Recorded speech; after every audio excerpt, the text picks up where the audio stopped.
नवनीधचौरम् गोपाङ्गनानां च दुकोलचौरम् अनेकजन्मार्जितपापचौरम् चौराग्रगण्यं कृष्णं नमामि।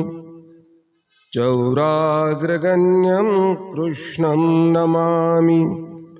श्री गोपाल कृष्ण भगवान की जय। सज्जनो, या अगोदर आमच्या परमपूजनीय पट्टाधिष्ठित महंत श्री माझे स्नेही या कार्यक्रमाचे मार्गदर्शक मेंकराज बाबांची माफी मागतो की असं घडत नाही माझ्याच्याने कधीच।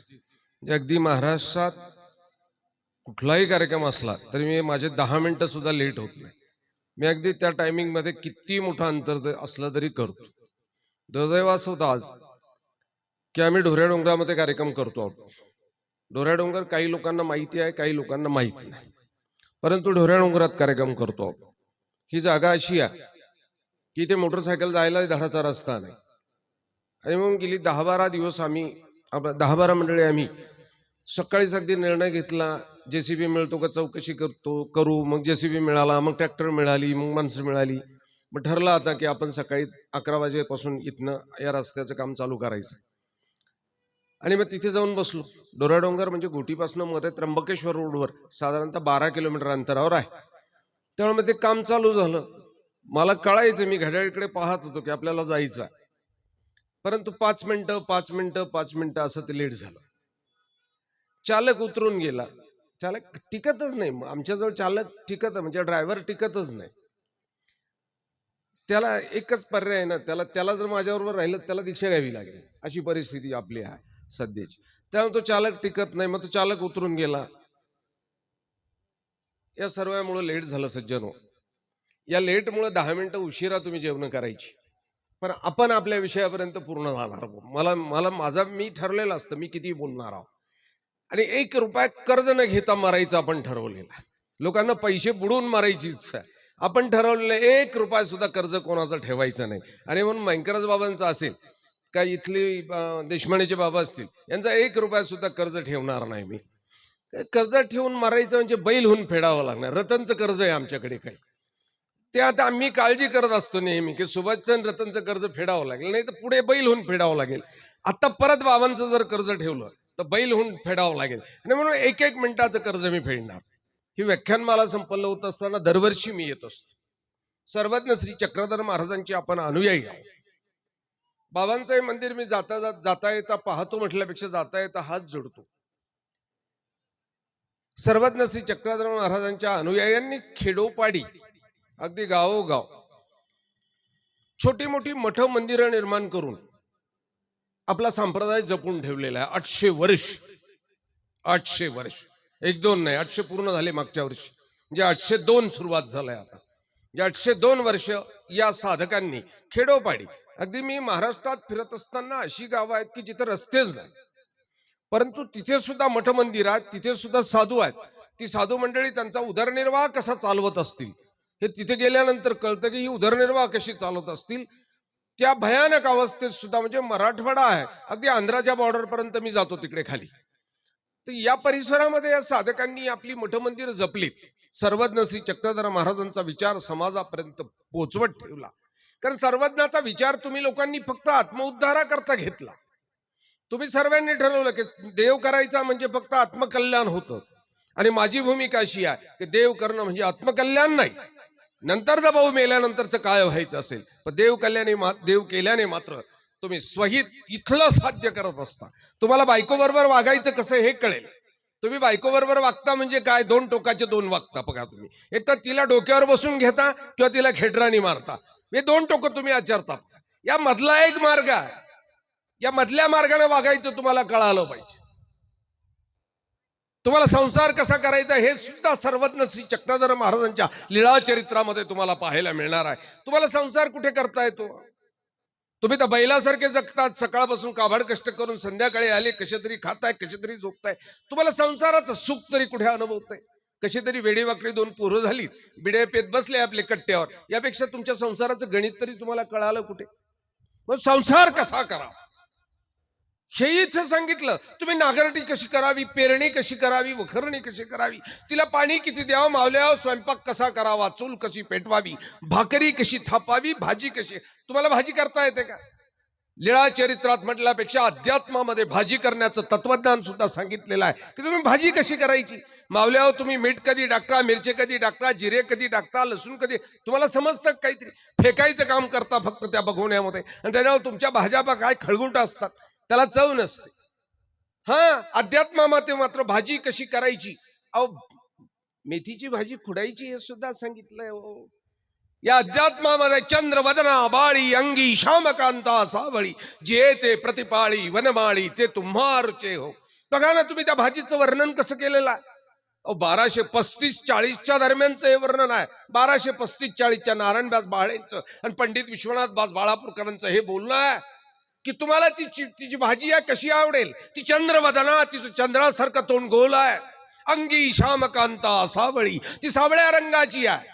जिये ते प्रतिपाळी वनमाळी, जिचं प्रतिपालन वनमाळी करतो, शेतकरी करतो, ते तुम्हा रुचेव अशी ती चिवळाची भाजी तुम्हाला आवडते. आणि नारायणदास बाळेंनी त्याला दिलेलं उत्तर बघा कसं आहे. हा, भाजीत कुठल्या भाजीत काय टाकावं हे सुद्धा अध्यात्म शिकवतो. तुम्ही निवळ घुमण्याकरता आणि विडे ठेवण्याकरता देव तर करताय रजाऊ. बरं, देवाचा सत्यानाश करून टाकला तुम्ही लोकांनी. मी तर कंटाळून गेलो. मी निघून जाणार आहे. निपाडचे पोरं असतील तर मी त्यांना सांगतो मी लवकर कोकणाला जाणार आहे. कदरून टाकले या मंडळींनी सर्वांनी. मंदिरं आम्ही बांधायची, रंग आम्ही द्यायचे, खरडायचे आम्ही, झाडायचे आम्ही, सकाळी पुसायचे आम्ही, देवाला आंघोळ घालायची, देवाचे कपडे सर्व धंदे आम्ही करायचे. नारळ बांधायला तुम्ही यायची. पोरं होत नाही म्हणून. बरं, पोरं होत नाही, आमचा काही संबंध आहे का त्याच्याशी? आमच्या देवाचा काही संबंध आहे का? नारळ बांधायचा आमच्या मंदिरात आमचा संबंध आहे का? हे बावळे, लग्न केलं ना त्याच्या गळ्यात नारळ बांध. दरवर्षाला एक पोरग नाही झालं का दरवर्षाला त्याच्या गळ्यात नारळ बांध, हिंडव त्याला तिकडं. बावळ्या आमच्या मंदिरात येतात. हे अरे, मंदिरात यायचं ना तुम्ही आत्मकल्याण आणि आत्म उन्नतीसाठी. मंदिरात येऊन त्या कृष्णाशी बोला, संवाद साधा, त्या देवाला विचारा. तुम्ही विचारलं कधी? नाही ना. नारायण व्यास तुम्हाला भाजी करायची नाही या मंदिरात, तुम्हाला देव सांगतो का नाही? नारायण व्यास बाळेंनी मात्र त्या चंद्रवदना बाळी अंगी श्यामकांता सावळी, जिये ते प्रतिपाळी वनमाळी ते तुम्हा रुचेव, तुम्हाला आवडते ती चिवळाची भाजी करू.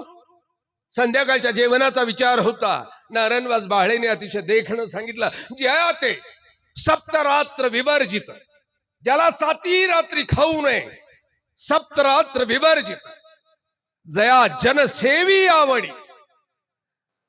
ही लोक त्याला आवडीने खात असतात 7 रात्रीच्या वेळेला, अगदी आठवड्याभर. कुठल्याही रात्रीच्या वेळेला कांदा खायचा नाही. लोक मात्र कांदा आवडीने खात असतात. तयासी स्नेहाचा होय संयोग. असा कांदा जर चांगला तेलामध्ये परतला, ती भाजी त्याच्यात टाकली तर मग आम्हा रुचे हो. अशी ती चिवळाची भाजी जर करायची असेल तर चांगला कांदा परतून त्यामध्ये ती भाजी जर केली तर अतिशय चांगली लागते.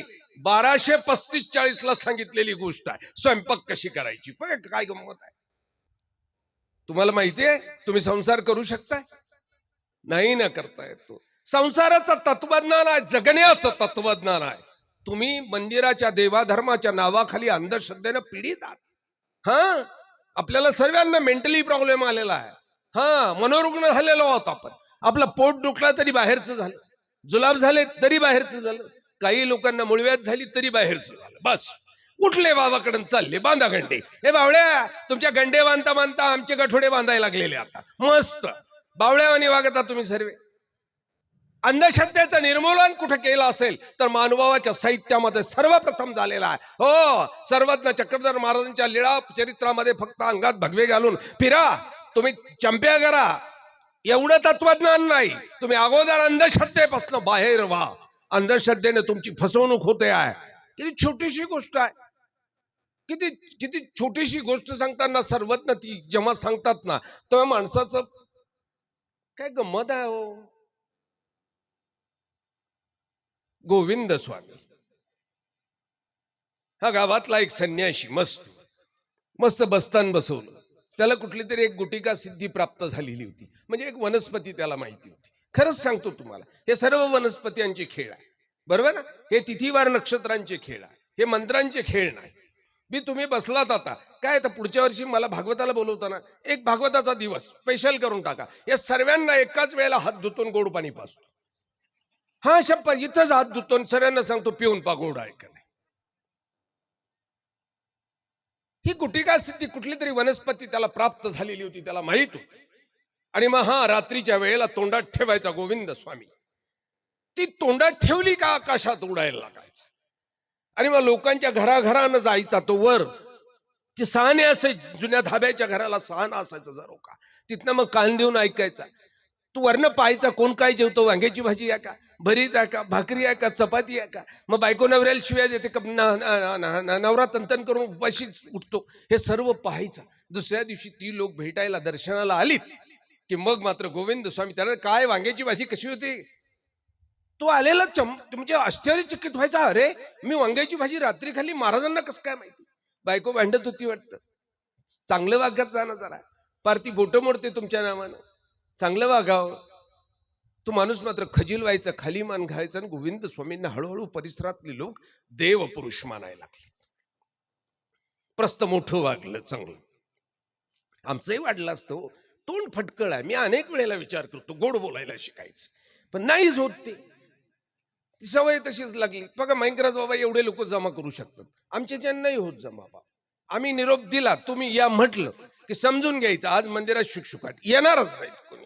उगावचे बी येतात म्हणजे त्यांना शिवाय ऐकायची सवय पडली, नाही तर बाकी कोणीच येत नाही. विचारा रतनला आला का म्हणून, कधी नाही येत.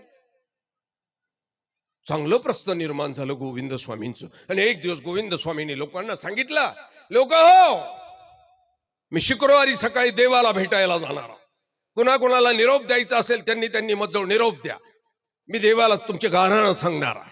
हे लोकांची गर्दी, पण लोक गर्दी कुठे करत नाहीत बाबा, प्रेमुनी बाबा.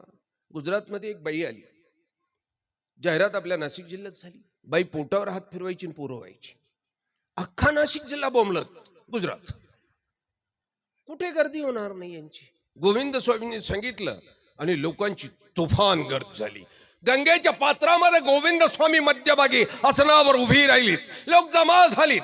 प्रत्येक जण ओरडून आपला निरोप देत होता की माझा देवाला निरोप सांगा, बोरचं पाणी कमी झालं, द्राक्षावर काळे डाग आले. भावळ्या, द्राक्षावर काळे डाग आले, देवावर विडा ठेवायला काय संबंध आहे.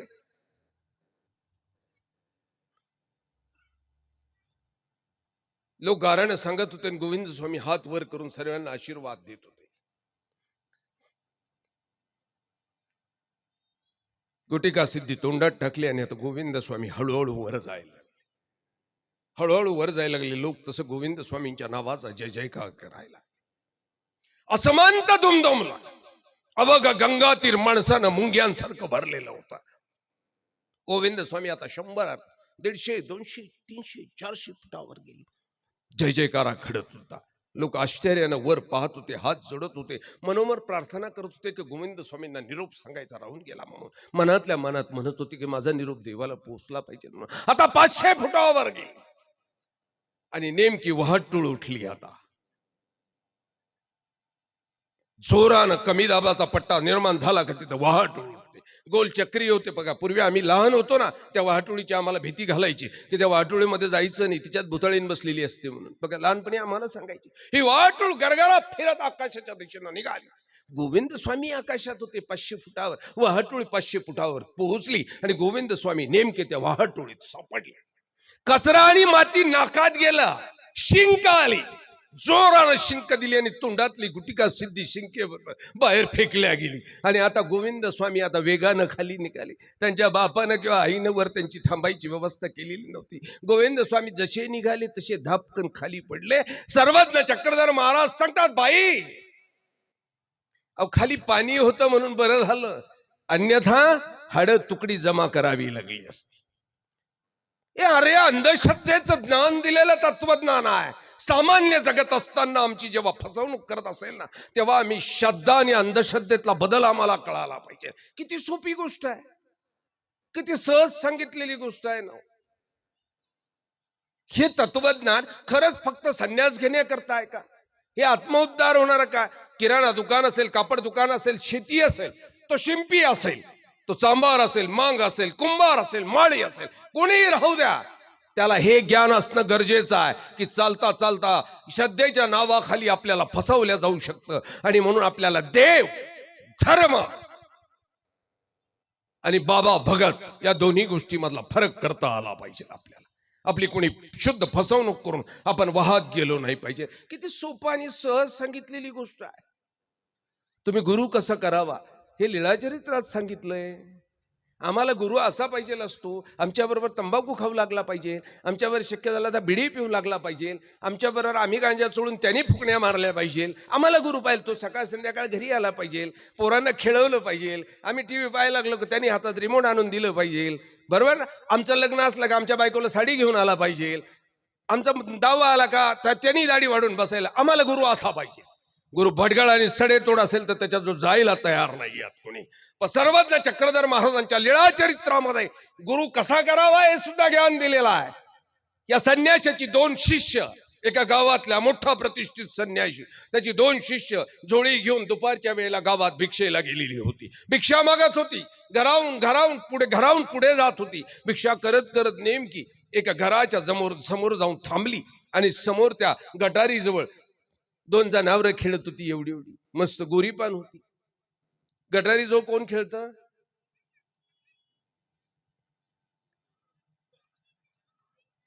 कोण? एवढी गोरीपान डोकर मस्त पिलं एवढी गोरी गोमटी. त्या दोघांनी पाहिलं, विचार केला, अरे बापरे, हा प्राणी कोणता आहे? दोघांनी पाहिलेला नाही. हा प्राणी कोणता आहे? ते दोघं आपापसात चर्चा करायला लागले. आता तो मोठा बंधू जो होता ना गुरु, ते दोघं गुरुबंधू आहेत ना, त्यातला मोठा जो आहे त्यांनी सांगितलं, काय बावळट आहे, तुला माहित नाही काय कुठला प्राणी आहे? त्यांनी सांगितलं, नाही माहित नाही. कुठला असला पाहिजे? त्याने सांगितलं, मुशक वृद्धी. हा उंदीर मोठा झालेला आहे, खाऊन पोचलाय. निपाड तालुक्यातला, येवल्यातले बारीक, निपाड मधले जाडे. हा निपाड तालुक्यात खाऊन पोचलाय. दुसऱ्याला मूर्खासारखा बोलू नये. हा मुशक वृद्धी नाही, हा गजक्षय वैजापूर येवला. खायला मिळत नाही म्हणून हा कुपोषित झालाय. गजक्षय हत्ती लहान झालाय. दुसऱ्याला मूर्खासारखा करू नको. हा मुशक वृद्धी, उंदीर मोठा झालाय. याने अजिबात नाही, गजक्षय हत्ती लहान झाला, कुपोषित झाला. दोघांचं भांडण झालं, गच्च्या धरावर आल्या आणि शेवट दोघांनी ठरवलं, चला गुरूंकडे जाऊ. उचलली ती डुकराची पिलं, उचलली भिक्षा बंद, उचलली गुरूंकडे गेले. आदळले गुरु पाहायला लागले काय झाले. दोघे लालबुंद झाले. दोघं गुरूंपुढे ठेवली ती पिलं, ठेवली. सांगितलं, महाराज, हा प्राणी कुठला आहे? आमच्यात वाद आहे. हा म्हणतो मुशकवृद्धी, हा उंदीर मोठा झालाय. हा म्हणतो गजक्ष, हत्ती लहान झालाय. नेमका कोणता आहे सांगा?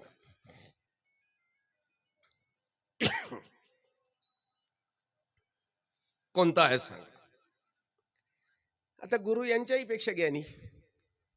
गुरुनी ते डुक्कर कधी पाहिलेलं नाही, त्याचं पिल्लू. ते विचार करायला लागले, असेल लफड काय दिसतंय बोलतो. गुरु घुमतो, त्याला सोंड बी आहे, पाय बरं, शेपूट मोठं, लहानपणी मस्त हलवतो. ते असला कुठला पाहिजे?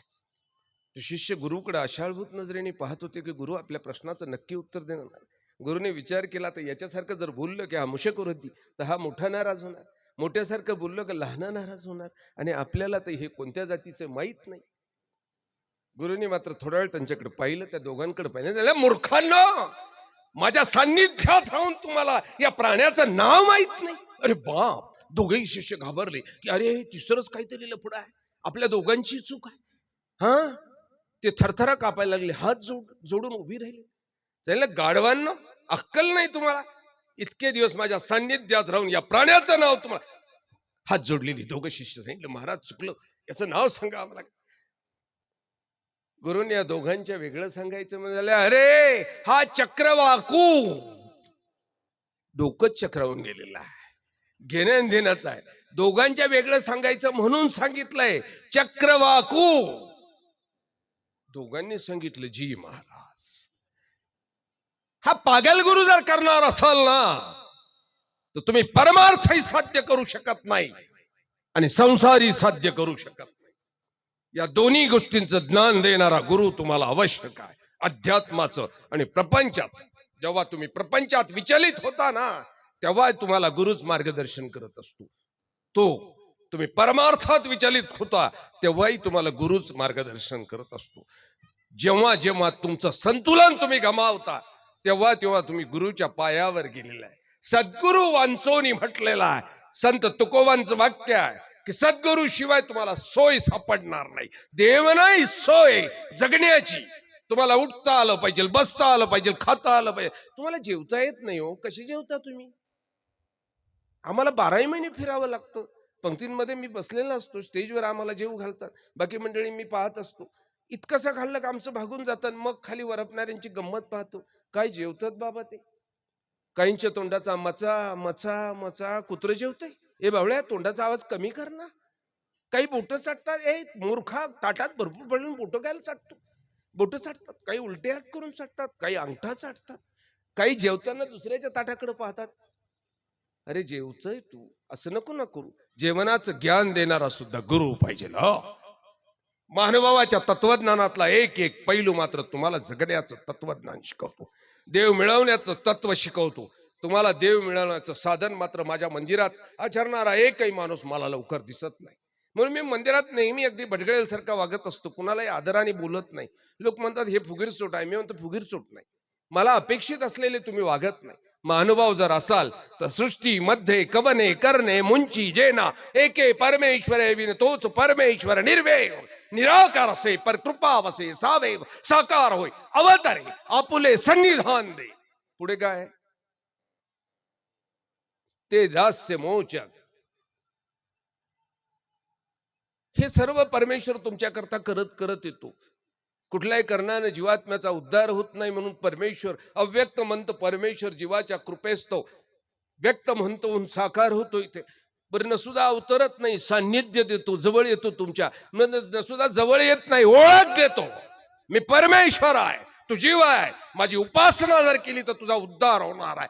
जवळीक देतो, सान्निध्य देतो आणि मग बाजूला होतो. अशा परमेश्वराचं दास्य मोचक शेवटचा शब्द. जीवानं काय करायचं आहे? एवढे लफडे परमेश्वरानं केलेली आहेत. जीवानं किती करायची आहेत? सृष्टीमध्ये कवने करणे मुंची जेना एके परमेश्वरे विन तोच परमेश्वर निर्वेव. तो परमेश्वर निर्वेव आहे, निराकार आहे, मस्त आनंदामध्ये वर पडलेला आहे. त्याला काही गरज नाही तुमच्या कोणाची. त्याला ऊन लागत नाही, त्याला भूक लागत नाही, त्याला ताण लागत नाही. तुम्ही काय उपहार दाखवता हो? काय गमती आहे तुमच्या उपहार दाखवायच्या? उपहाराला आणायची ना मेथीचीच भाजी असते बस. कधी मी ताटात पडतो. मी म्हटलं का बरं भज्याची आमटी चालत नाही, शेवभाजी चालत नाही, पनीर टिक्का चालत नाही, पनीर पालक चालत नाही, मेथीचीच भाजी त्याला चालते का?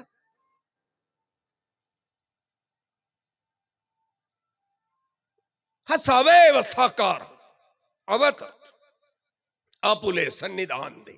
आपलं सान्निध्य देतो, जवळीक देतो जीवात्म्याला. आणि अशा परमेश्वराचं सान्निध्य मिळालं तर त्या परमेश्वराची आरती करत बसू नका. अगरबत्त्या त्याच्या तोंडावर फिरू नका. आरती तेवढ्यापुरती करा ना. अगरबत्त्या दाखवायचा नाद काय बाबा? ते गलप जळतात हो.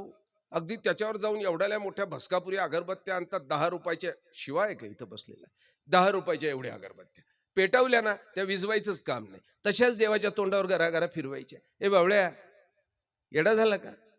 त्या अगरबत्त्याने त्याला ठसका येईल, त्याचे डोळे चुरचूर करतील. कधी बावळ्यासारखा विचार केला का तुझ्या बायकोच्या डोळ्याचं ऑपरेशन करायचंय? करतो.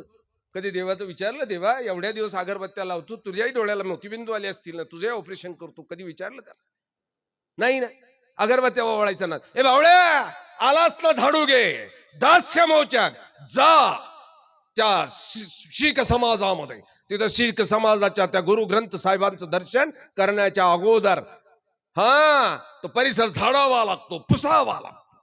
पापाचं क्षालन करण्याकरता दास्या व्यतिरिक्त पर्याय नाही. मानवभाव पंथाती नाही, इतर संप्रदायाती नाही. मानवभाव संप्रदाय दास्य हा सर्वात महत्वाचा गुण सांगतोय.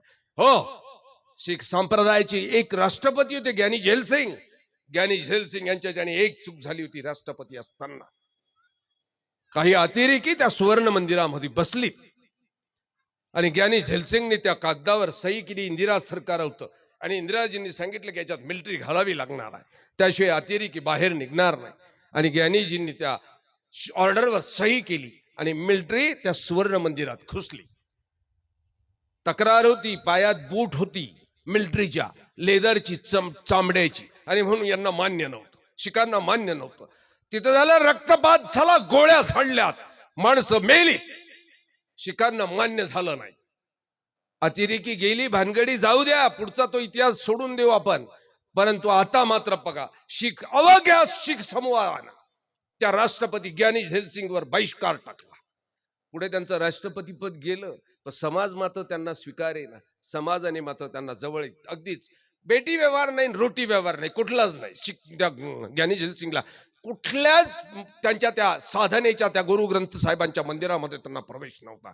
आणि त्यांना ऑर्डर केली त्या संतांनी, तुम्हाला प्रायश्चित करावं लागेल, प्रायश्चित करत असाल तरच तुम्हाला मंदिरात प्रवेश आहे. आणि प्रायश्चित म्हणजे दंडवत घालणे नाही, प्रायश्चित म्हणजे हात जोडणे नाही, प्रायश्चित म्हणजे दक्षिणा देणे नाही, प्रायश्चित म्हणजे पेढे घेऊन जाणं नाही. ज्ञानी झैल ज्या शीख संप्रदायाचे त्यांच्या संप्रदायात आपणही मानभाव, आपल्यालाही तुम्हालाही मी सांगतो काय प्रायश्चित काय. वैष्णव असतील ना, वैष्णवांना त्याच्याशिवाय इलाज नाही, प्रायश्चित त्यांनाही करावंच लागतं, त्यांनाही पर्याय. त्यांनी आपली सुखाची मार्ग पत्करली, त्याला कोण काय करत नाही, तर त्यांनाही प्रायश्चित आहे. ज्ञानी झैल सांगितलं, ओ तुम्हाला प्रायश्चित घ्यावं लागेल, दिवसभर तुम्हाला इथे येणाऱ्या लोकांच्या चपला पुसाव्या लागतील. प्रायश्चित बघा, भारताचा इतिहास आहे, सांगितलं. आणि ज्ञानी झैल नम्रपणे कबूल केलं की हो मी हे प्रायश्चित घेईल. भारताचा राष्ट्रपती असलेल्या झैल नसुदे झैल नाहीत, ज्ञानी झैल ही पदवी आहे. संस्कृतवर कमांड होती ज्ञानी झैल अफलातून संस्कृत बोलायचे. मी आणि प्रेममुनी बाबा, आम्ही मला असं वाटतं ऐन तारुण्यात होतो, 14, 15, 16 वर्षाची वय होती. आणि झैल आमच्या औरंगाबादला आले होते. आणि ज्ञानी झैल पुढे संस्कृतमध्ये बोलायचं कोणी, त्यावेळेला आमच्या पंथात चर्चा झाली होती की ज्ञानी झैल संस्कृतचे इतके मोठे जाणते आहेत की ते संस्कृतमध्ये आता बोलणारं कोण पाहिजे. आणि मला असं वाटतं आमच्या संप्रदायाचे प्राचार्य, श्री चक्रधर गुरुकुलचे प्राचार्य दिवी बिडकर शास्त्री बाबांचं तिथं प्रवचन त्यांच्या समोर ठेवलं होतं. हा विद्वान माणूस, राष्ट्रपती राहिलेला माणूस, याने होकार दिला. दिलेला होकार फक्त होकार नव्हता, तर ज्ञानीजींनी 12 तास सुवर्ण मंदिराच्या बाहेर येणाऱ्या प्रत्येकाच्या चपला पुसत राहिली. ती चपला पुसायच्या ठेवायच्या, येणाऱ्या प्रत्येकाच्या चपला पुसायच्या ठेवायच्या पुसायच्या. तेव्हा त्यांच्या पापाचं क्षालन झालं, ती लोक म्हणायची. आणि मग त्यांना मरी ग्रंथसाहेबाच्या दर्शनासाठी घेतलं. महानुभावांचा तर सिद्धांतच आहे, तुम्ही कशालाच मुक्त होऊ शकत नाही, विड्यानं मुक्त होणारच नाही, नारळ बांधून पोरं होणारच नाही, अगरबत्त्यानं देव प्रसन्न होणारच नाही, आरती ओवाळल्यानं प्रसन्न होणारच नाही. प्रसन्न जर करायचं असेल ना, तर त्याला दास्य सर्वात जास्त आवडतं, सर्वात जास्त आवड. ज्या जनार्दन भक्तांना विचारतोय, जय बाबाजी मंडळी इथं असतील बघा, हातात कडे घालून जय बाबाजी प्रसन्न होतील का नाही प्रश्न महत्वाचा आहे. परंतु मला आठवतोय की जेव्हा जनार्दन स्वामी होते, त्यांना भेटायला जर तपोवनात कोणी गेलं, त्या अगोदर जनार्दन स्वामी त्याला सांगायचे काम करून ये जा, त्याला कामाला पाठवायचे. त्यांनी काम करून आलं का मग त्याला आशीर्वाद द्यायचे. बघा आता कडे घालून फिरायचं ना, आता कडे घातल्याने जनार्दन बाबा प्रसन्न होतील का नाही सांगता येणार नाही. पण जनार्दन स्वामींनी घालून दिलेली शिकवणूक मात्र देव प्रसन्न होणार या. ते दास्यमोचन या मानव पंथाचं सूत्र महानुभावांना सांगितलं की देव प्राप्ती करता तुम्हाला भगवद्गीता नाही आली तरी चालेल, तुम्हाला लीळाचरित्र वाचायचं नाही नका वाचू, तुम्हाला भगवद्गीता वाचायची नाही नका वाचू.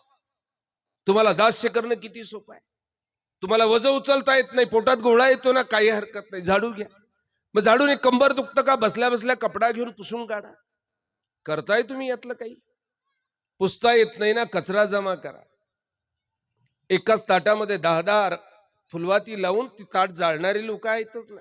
आमच्या मावल्या संसाराची डिबरं घासत असतात, पालथं उतानं करून घासून घासून घासून काढतात. कधीतरी देवाची निरंजनी घासली मावले, गेली मंदिरात तर नाही ना, तो देवच तुला भेटणार नाही. तुझा प्रवेश झाला का तो लगेच वर येतो माझ्याकडे, तो म्हणतो आण चहा, चिरडे चहा आण. ती जाईपर्यंत मी चहा पिऊन घेतो. भेटणार नाही त्या देवाला. मानव पंथाच्या साहित्यामधला प्रत्येक विचार तुम्हाला कळाला पाहिजे. महानुभावांनी कृष्णाला मानलं, महानुभावांचा विचार वेगळा आहे. महानुभावांनी श्री दत्तात्रयांना पाहिलं, महानुभावांचा विचार वेगळा आहे. मानवांनी ज्ञानोबांना पाहिलं, महानुभावांचा विचार वेगळा आहे. तुकोबांना पाहिलं, विचार वेगळा आहे. संत परंपरेतली सर्व संत आणि ईश्वर अवतारातली असलेली सर्व अवतार ही मानव संप्रदायाच्या वेगळ्या विचारातून आहे. श्री दत्तात्रय महाराजांकडे या महानुभावांनी पाहिलं, किती पाहणं देखणं आहे. तुम्ही दत्तात्रय महाराजांना फक्त भूताचा देव करून टाकला. महानुभाव मात्र श्री दत्तात्रय प्रभूंचे अमोघ दर्शन, ते दर्शन होण्याची नाही, झाले उरण्याची नाही.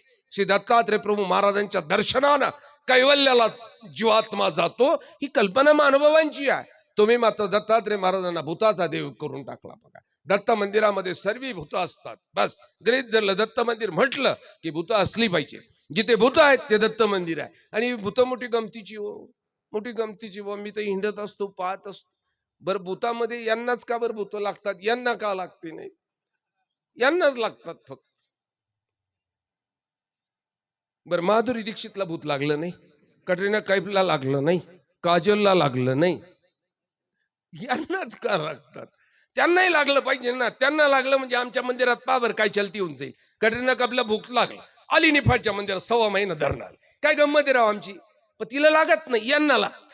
बरं हे राहून मंदिराचा नाश सगळ्या. बर काय गमतीची भूत, रतन मस्त पिशवी येऊन ठेवतात, बरोबर, कमरेचं कधी पदर बिदर खवतात, इकडे तिकडे पाहून घेतात कोणी आहे का नाही. मग वेणी बिनी तो बुचडा बिचडा सोडतात, मग माग हात बांधतात, मग मध्यभागी उभे राहिले का, मग सोड रे दत्त्या रे काळ्या रे. कान पडत दिल, तो काळा कस काय ठरवला तुम्ही? श्री दत्तात्रय महाराज काळे कधी होते बाबा? त्यांचा तर गौरवर्ण आहे. ते काळे कस काय असू शकतात? काळ्या रे, खाईन रे, मारीन रे तुला. अरे बावळे येडी झाली का तू? असं होतं ते सगळं. काय कर, थकलोय रे जेव्हा मी आज, खरंच आवाजही थकलाय. माझी इच्छा होती मयंकराजावानी बोलू ना, खूप बोलायचं, पण माझ्याच्याने मूळताच काही काम होत नाही. त्यातल्या त्यात उन्हाची आमची भेट होत नाही. त्यामुळे आज नाही म्हटलं तरी 6-7 तास उन्हात आहोत. त्यामुळे थकलेलं प्रकरण आहे. पण हे काळ्या रे कस काय म्हणतात, दत्त्यारी कस काय म्हणतात? अरे झाल्या चरित्रात सर्वज्ञ श्री चक्र पंचकुळाचार्य अग्र निवृत्ती कारका. पंचकुळाचार्याची गोष्ट ऐका. त्या राजा राहेरला जा, नांदेडच्या पुढे हा पंचकुळाचार्य, हा 5 कुळांचा आचार्य आहे. हा भूत झाला, एका माणसाला लागला, त्याला सकल दंडाने बांधून ठेवलेला होता. म्हशी फेकून देता होता, बैल फेकून देत होता, एवढी प्रचंड ताकद त्याच्यात आलेली होती. सर्वज्ञ श्री चक्रधर महाराज, अनेक भगत आले, वाणी आले, गंडे आले, तोडे आले, हा मात्र प्रत्येकाला उचलून फेकायचा. आला का त्याची मंत्र म्हणून दाखवायचा त्या भक्ताला. त्याला सांगायचं, तू या मंत्रानं मला काढू इच्छितोस का? या मुळेने काढू इच्छितो का? हा गंडा मला देणार का? हा उतारा मला देणार का? आणि आलेली भगत, वाणी, बाबाश्री हात झटकून निघून गेली. आणि एक दिवस सर्वज्ञ श्री चक्रधर महाराज त्या गावामध्ये त्या पाणी पात्रासाठी, भिक्षेसाठी त्यांनी प्रवेश केलेला आहे. पाणी पात्र करत करत आमचा देव श्री चक्रधर महाराज चालला होता. पाणी पात्र शब्दाचा करपात्र असा होतो. पाणी म्हणजे हात, लक्षात घ्या, हाताचं पात्र करणे. उपदेशी मंडळी, विनाकारण पूजा करताना कपाळाला ठोशे मारत नका जाऊ. अवघ्या महाराष्ट्रात सांगितली बाबा आपण ही गोष्ट, कपाळाला ठोशे मारायचे नाही. आमचे भलते 10 रुपये देता उसने, द्या ना.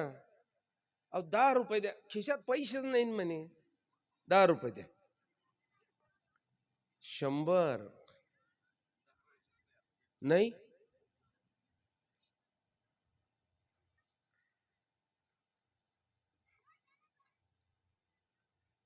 उपदेशी मंडळी, अन्य मंडळीचा काही संबंध नाही.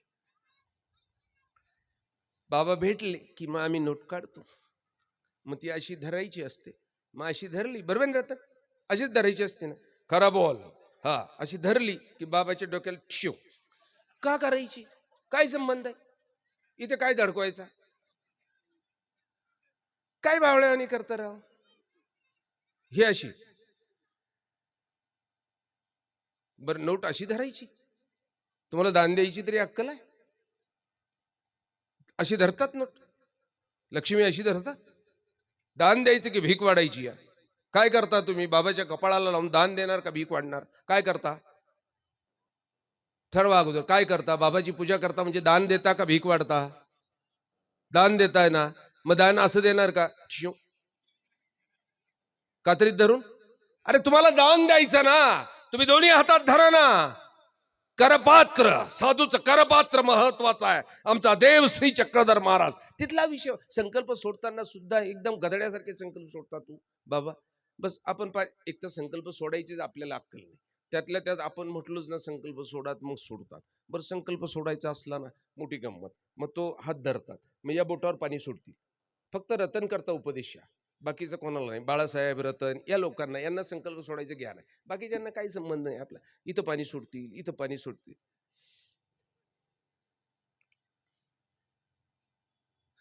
आंधळे आलेले कुठंतरी. हा ते काय सीताराम पाटील आहे. इथे इथे या बोटावर संकल्प सोडतील, या बोटावर संकल्प सोडतील असा.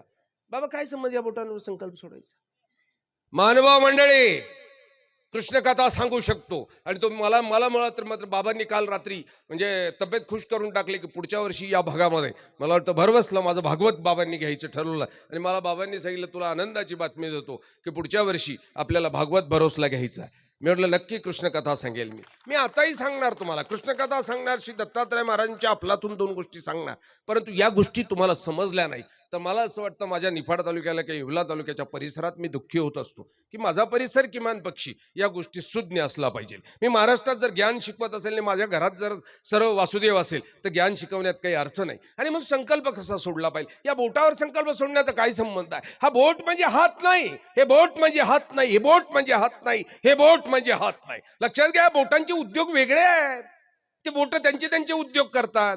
त्या बोटांवर कसं काय दान केलं जाऊ शकतं? या बोटाचा उद्योग वेगळा आहे. ही बोट नेहमी दाखवत असतं दुसऱ्याकडं. हे बोट काय काम करतं मग? हे दोषदर्शक. नेहमी दुसऱ्याकडे बोट दाखवायची सवय आहे. आणि नको तिथं बोट घालून फाडायची सवय आहे. घेणं देण्याचं, कोणाच चांगलं झालं का बोट घालून फाडायची असतात. या बोटाचं काम वेगळंच आहे. या बोटाचंही काम वेगळंच आहे. या बोटाचं तर तुम्हाला माहितीच आहे. हे असं केल्यावर काय आहे तुम्हाला माहितीच आहे. अंगठ्याचं काम तुम्हाला माहिती. या अंगठ्याचं काय? मग या बोटांचा संबंध काय संकल्प विधान करण्याचा? संकल्प विधान तर हातावर करायचा आहे. सर्वज्ञ श्री चक्रधर महाराजांच्या हत्तीचा दृष्टांत वाचा. सर्वज्ञ काय सांगतात ते? हत्तीचा पाय म्हणजे हत्ती नाही. आंधळे हत्ती पाहायला गेले मावल्या हो. आंधळे 5-6 आंधळे मिळाले आणि हत्ती पाहायला गेले. आंधळे जन्मताच आंधळे आहेत. हत्ती गावात आला म्हणून पाहायला गेले. आता आंधळे हत्ती पाहतील कसा तुमच्या मते? मग ते चापून पाहायला लागले त्याला कसं आहे म्हणून. मग एका आंधळ्याच्या हातामध्ये त्या हत्तीची सोंड आली. ओरडला, अरे हत्ती मुसळा आहेस ना, मुसळासारखा हत्ती या. दुसऱ्याला मूर्खासारखा बोलू नको, कारण त्याच्या हातामध्ये तेव्हा पाय आला होता. त्याने हत्ती खांबा आहेस ना, खांबासारखा आहे. तिसरा त्याच्या हातात कान आला होता. त्याने त्याला बावळट दोघही, अरे हत्ती सुपा आहेस ना, सुपासारखा. हे साई वेगवेगळी चर्चा करायला लागले. ज्याला एकाला डोळा होता आणि ते डोळे असलेला तो माणूस आला. त्याने या सहांचं बोलणं ऐकलं. त्याला, अरे तुम्ही समजता तो हत्ती नाही, तो हत्तीचा एक एक अवयव. ही अवयव जिथे एकत्र झालीत ना तो हत्ती आहे. लक्षात घ्या. हात ज्याला म्हणायचा आहे ना, हे सर्व बोट जिथे एकत्र आली ना तो हात आहे. हातावर संकल्प विधान करायचा आहे. कधीतरी भगवद्गीतेच्या अगोदर विष्णू सहस्त्रनाम वाचा. अंगुलिका स्तोत्र नावाचं एक वेगळं स्तोत्र आहे. अंगुलिका स्तोत्र. या प्रत्येक अंगुळ्यामध्ये असलेली विधानं, इथं असलेल्या जागा या वेगवेगळ्या आहेत. तुम्ही वाचा ना. हा हात सर्व बोटांनी मिळून इथे आहे. या हातामध्ये सर्व काही आहे. तुमचं भविष्य या हातामध्ये आहे. धनरेषा अंगठ्यावर असते का? मग धनरेषा करंगळीवर असते का? मग धनरेषा आपणच आपली आपली पाहत असतो का नेहमी की धनरेषा किती लांब गेली, किती क्रॉस झाली, किती खोलात गेली पाहतो. मग धनरेषा कुठे आहे? कुठे आहे? धनरेषा तळहातावर आहे. मृत्यूरेषा कुठे आहे? तुमची मरणाची रेषा कुठे? तळहातावर आहे. बायकोची रेषा कुठे? किती बायका होतील, किती पोर होतील, कुठे आहे? तळहातावर आहे, अंगठ्यावर नाहीये. हे सर्व जर तळहातावर आहे तर देवही मिळवण्याकरताच साधन तळहातावर आहे. पांढऱ्या पायाचा, उथळ हाताचा का म्हणताय? या हातावरनं तर तुमचं जीवन पाहिल्या जात असतं ना. पाहिलं जात असतं ना. तुमच्या हात सपाट आहे का? सपाट असेल तर तुमच्या हातामध्ये द्रव्य टिकणार नाही. खोल जर इथं असला तर पैसा तुम्ही चांगला पाळून राहा. त्या हातावर आहे. मग संकल्प इथे झाला पाहिजे ना. इथे पाणी सोडलं पाहिजे ना. काही संकल्प तर रतन भलतेच बिलिंदर तेच ग्लास आणतात, तेच अंगठा बुडवतात आणि बाबाच्या अशा हाताला लावतात. मी म्हटलं बाबाच्या तोंडाला लावू नको, असा पाण्यात बुडवायचा. हे बावळे पण आहे. असा कुठं आहे? काही लोक तर ग्लास घेऊन उभे राहतात, बाबाला सांगतात तुमचं बोट बुडवा. मी म्हटलं कंठाळात देईल, मला आंघोळ करायचीच नाही त्या ग्लासामध्ये उडी मारून एकाच बोटाला. आंघोळ करायची तर मोठा हौद आण, त्याच्यात बुडी मारेन. एकच ग्लासाने बोटं बुडवा तुम्ही. का बरं बोटं बुडवायची? आम्हाला संकल्प घ्यायचा नाही, तुला सोडायचा का? बरोबर आहे ना? संकल्प घेणे आणि सोडणे दोघातला बदल आहे ना. तुला सोडायचा आहे संकल्प, तू आमच्या हातावर सोड. आम्ही बोट बुडून का घ्यायचा? काही संबंध नाही आमचा. नाही मग थोडं पाणी टाका. का बरं थोडं पाणी टाका? 10 रुपये दिले ना, बाबाची पूजा केली ना, मग बाबाला सांगा आम्हाला वाटेल तेवढं पाणी टाकू आम्ही, वाहू द्या घर आमचं ओलं. अरे साधूच्या हातातलं पाणी जर तुमच्या घरात पडणार असेल ना, अनंत जन्माची पातकं आणि अनेक कर्म तुमच्या घरातली नासून जाणार आहे. हो, संत चरण रज लागता सहज, वासनेचे बीज जळून जाय. त्या साधूच्या हातावर जर पाणी तुमच्या जमिनीवर पडत असेल, त्या जमिनीवर असलेली सर्व भूत असतील, प्रेत असतील, करणी असेल, दुःख असेल, व्याधी असेल, संकट असेल, दारिद्र्य असेल, निघून जाणार आहे. का त्या साधूच्या हातातलं पवित्र पाणी तुमच्या घरावर सांडणार आहे. सांडू द्या. त्या बाबाला सांगा 10 रुपयात आम्हाला तुमचा एक हात धुवायचा आहे. परत 10 रुपये पूजा करतो, तुमचा एक हात धुवायचा आहे. हा, तुमचा एक पाय धुवायचा आहे, तुम्हाला 10 रुपये देतो. दुसरा पाय धुवायचा, आमची इच्छा, आम्ही 10 रुपयावरच करतोय ना. तुम्हाला संकल्प सोडता येत नाही, तुम्हाला गंध लावता येत नाही, तुम्हाला अगरबत्ती दाखवता येत नाही, दंडोत मोठ्या गमतीचे घालतात. मात्र मानवभाव हा साधक. सर्वज्ञ चक्रधर महाराजांचं ते पाणी पात्र बघा कसं आहे. कपाळाला धडकून पूजा द्यावी की नाही मला माहित नाही, पण बाबाजी मलाच वाटतं मी आणि तुम्ही एकाच गुरुचे शिष्य आहोत. आपले मामाजी मात्र नेहमी दोन्ही हात पुढे करत असतात.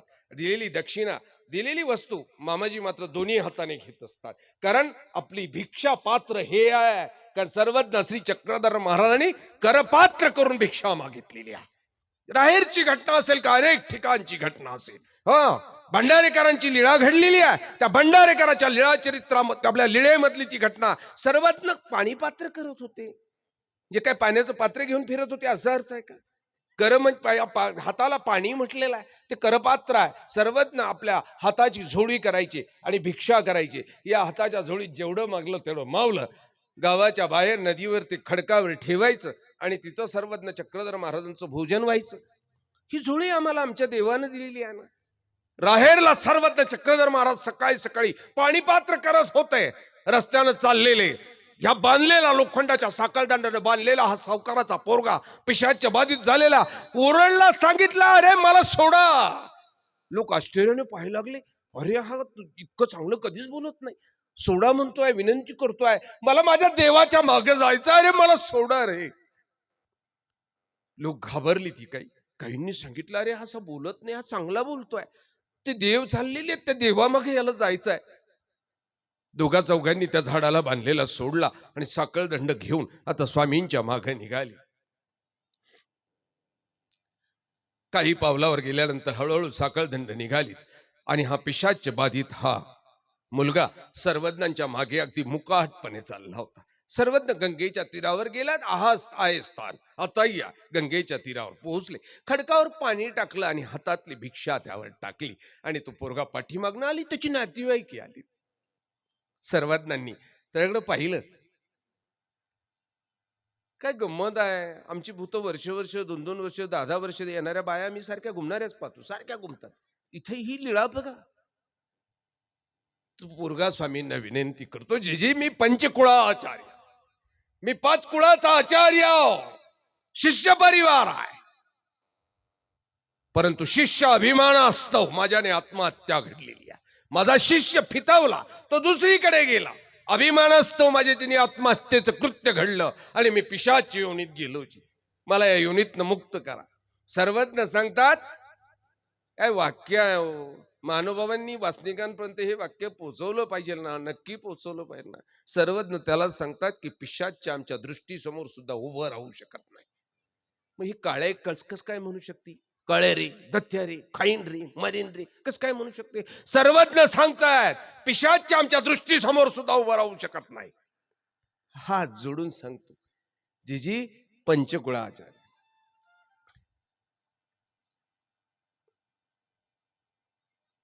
सर्वज्ञांचे आरोग्य होते, भोजन होत आणि सर्वज्ञ त्याला तो उष्टान्नाचा तो प्रसाद त्याला देतात. खातो. सर्वज्ञ इतरांना सांगतात. मी बाकी लीळा सांगत नाही. मला लीळेतला संदर्भ तेवढा सांगायचा होता, की आमचा देव श्री चक्रधर महाराज जर सांगतो की पिशाच्य आमच्या दृष्टीसमोरही थांबत नाही, तर ही काळ्यारे दत्तारे कसं काय म्हणू शकतात? म्हणजे दत्ताची मंदिरं तुम्ही कशा करता केलीत? घुमण्याकरता करून टाकलीत. बस दत्त महाराजांची चिठ्ठी गळ्यात. चिठ्ठ्याचं भलतं येड आमच्या नाशिककरांना. बस 10 रुपयाला चिठ्ठी, 10 रुपये. ए बावळ्या हो, मी लहान होतो. 18 वर्षाचं वय होतं आणि मी महंत झालो. त्याही वेळेला विक्षिप्तच होतो. 18 वर्षाचं वय होतं, माझं महंत झालो. आणि मग आमच्या मंदिरामध्ये चिठ्ठी विकल्या जायची 1 रुपयाला. मग आमचे बाबा चिठ्ठी बांधायची, सुकन्यालाही बांधायची, चालायची. बाबा मला म्हणायचे, "अरे, महिन्याला 10च रुपये आपल्या मंदिराला उत्पन्न आहे. किमान चिठ्ठ्या बांधत जाय. अमावास्येला 2-4 चिठ्ठ्या विकल्या की तुला तेवढे 5-10 रुपये मिळतील." 1986 ची गोष्ट आहे. तेवढेच मिळतील. ते भलती पीडा वाटायची मला. एवढी पेटी होती माझ्याजवळ, अजून आहे ती पेटी. एवढी लोखंडाची पेटी होती. त्यात ते भोजपत्राची पानं, कागद, दोरा, बस चिठ्ठ्या. बाबा मात्र अगदी प्रामाणिकपणे पेन घेतला का त्या चिठ्ठीवर लिहायची. अगदी पंचावताराची दाही, दत्तात्रेयची दाही, दत्तात्रेयची दाही, असं बाबा लिहायची आणि मग चिठ्ठी बांधायची. बाबांनी मला 2-4 वेळेला रागवले. मला सांगितलं, मूर्खासारखं करू नको, चिठ्ठ्या बांधत जा काहीतरी दिवसाच्या 2-4. मी म्हटलं ठीक आहे, बांधत जाऊ. इतका संताप झाला, ती पेंटी उचलून नेली. पलीकडे धाब्याचं घर होतं प्रेममुनी बाबा, पडकं त्याच्यात मध्ये नेली. म्हटलं मरू दे, जाऊ दे, आता चिठ्ठ्याच लिहितो. ते सगळे कागद घेतले आणि प्रत्येक कागदावर लिहून टाक, तुझं दुखतं मी काय करू, तुझं दुखतं मी काय करू, तुझं मार जाय. त्याच्यात बांधल्या चिठ्ठ्या. संध्याकाळी 10-12 चिठ्ठ्या बाबा पुढे नेऊन ठेवल्या. बाबा म्हणे, पायवर कसा चांगला वागला तू. म्हटलं बांधा गळ्यात, मर दे, जाऊ दे. बांधल्या. शेळीची चिठ्ठी, बैलाची चिठ्ठी, कुत्र्याची चिठ्ठी, सरे चिठ्ठ्या गळ्यात बांधल्या. तुमचा चिठ्ठीवर विश्वास आहे आणि माझा विश्वास आहे त्या देव श्री चक्रधर महाराजाच्या दरबारात गेल्यानंतर दास्याचा. ती माती कपाळाला लावा. कशाला चिठ्ठी आणताय? ती माती कपाळाला लावा. आमचा मानवा पंथ आहे. आम्हाला आजार झालेत ना, आम्हाला इंजेक्शन दिल्या जात नव्हतं. आमचा कालखंड असा गेलेला आहे. प्रेममुनीचा आमचा असा कालखंड गेलेला आहे. आम्हाला गोळी मिळत नव्हती, आम्हाला गोळी दिल्या जात नव्हती, इंजेक्शन दिल्या जात नव्हतं. त्या अगोदरचा कालखंड आमच्याही अगोदरचा आम्ही आमच्या पूर्वजांचा पाहिला. हो, ताप आला ना मावल्या हो, बाबा राहायचे प्रमुख. त्यांची चप्पल सांभाळायला सुद्धा एक शिष्य राहायचा. हा, तो वशिला लावा लागायचा. त्याला सुद्धा बाबा बाबा करायचं. चप्पल सांभाळणाऱ्याला त्यालाही सांगायचं, संध्याकाळी तुझे पाय दाबून देईल, 5 मिनिटं चप्पल दे फक्त बाबांची. मग ती बाबांची चप्पल आम्ही गपचूप लपून न्यायची. ज्याला ताप आला ना, ती चप्पल डोक्यापासून पायापर्यंत 5 वेळेला उतरवली की ताप उतरून जायचा. हा, बाबा निघालेत ना, लक्ष ठेवायचं. पोट दुखतं का, डोकं दुखतं का, बाबा निघालेत की बाबांच्या पाऊलखुणा उमटलेल्या त्या माती उचलायची, बांधून ठेवायची. पोट दुखतं का, ती माती खायची. डोकं दुखतं का, कपाळाला माती लावायची. कंबर दुखतं का, बरं व्हायचं. आम्ही लोकांनी गोळ्या घेतल्या नाही. या पुढे जाऊन सांगू थोडस. आमचे मार्गाचे प्रमुख अधिकारी असायचे ना, यांना लघुशंका करण्याची सुद्धा म्हणजे भीती होती. हे इतक्या सावधपणे लघुशंका करायच्या की त्या कुणालाही दिसू नये म्हणून. याचं कारण होतं, महारोगासारखी रोग आमच्या पंथात साधकांना झाली असतील तर लक्ष ठेवायचं. 6-6 महिने लागायचे की बाबांनी लघुशंका कुठे केलेली आहे यावर लक्ष ठेवावं लागायचं. आणि अशी 6-6, 5-5, 6-6 महिन्यानंतर कुठेतरी ती गोष्ट संधी मिळायची आणि लघुशंका केलेली ती जागीची ती माती, ती गोळी करून 2-3 दिवस घेतली का महारोगासारखे रोग सुद्धा बरे झालेले आहेत आमच्या मानव साधकांना. हा, तुम्ही माती लावा देवाच्या पाय, त्या देवाच्या मंदिराची. तुमच्या चिठ्ठ्यांवर विश्वास आहे. माझं मत आहे, ती माती कपाळाला लावून पहा. तुमचा रोग बरा होतो का नाही, तुमची भूत पळतात का नाही, तुमची पोटदुखी बंद होते का नाही. नाही करत ना. परंतु महानुभावांच्या साहित्यामध्ये मात्र या गोष्टी पाहायला मिळतात. श्री दत्तात्रयाबद्दल, बाबा श्री दत्तात्रयाबद्दल कधीतरी एक वेळेला सह्याद्री वर्णन नावाचा ग्रंथ एक वेळेला लावू. सह्याद्री वर्णन नावाचा ग्रंथ, उद्धव गीता नावाचा ग्रंथ, उद्धव गीतेमध्ये श्री दत्तात्रय महाराजांचं ही 24 गुरूंचं आख्यान पाहिलं ना बाबा, काय अफलातून आहे हो. श्री दत्तात्रय महाराजांना मांडलं ज्या समाजाला पुढे, ज्या समाजानं, तिथे उद्धव गीतेमध्ये जाऊन पाहावं लागेल. हो, जाऊन पाहावं लागेल. श्री दत्तात्रय महाराजांनी केलेली 24 गुरु आणि याच्या पुढचा 25वा गुरु जो उद्धव गीताकारांनी मांडला, अतिशय देखणं आहे. उद्धव गीताकार सांगतात की श्री दत्तात्रय महाराजांनी प्रेताला गुरु केलं होतं. प्रेताला, मुडद्याला. काय गंमत आहे.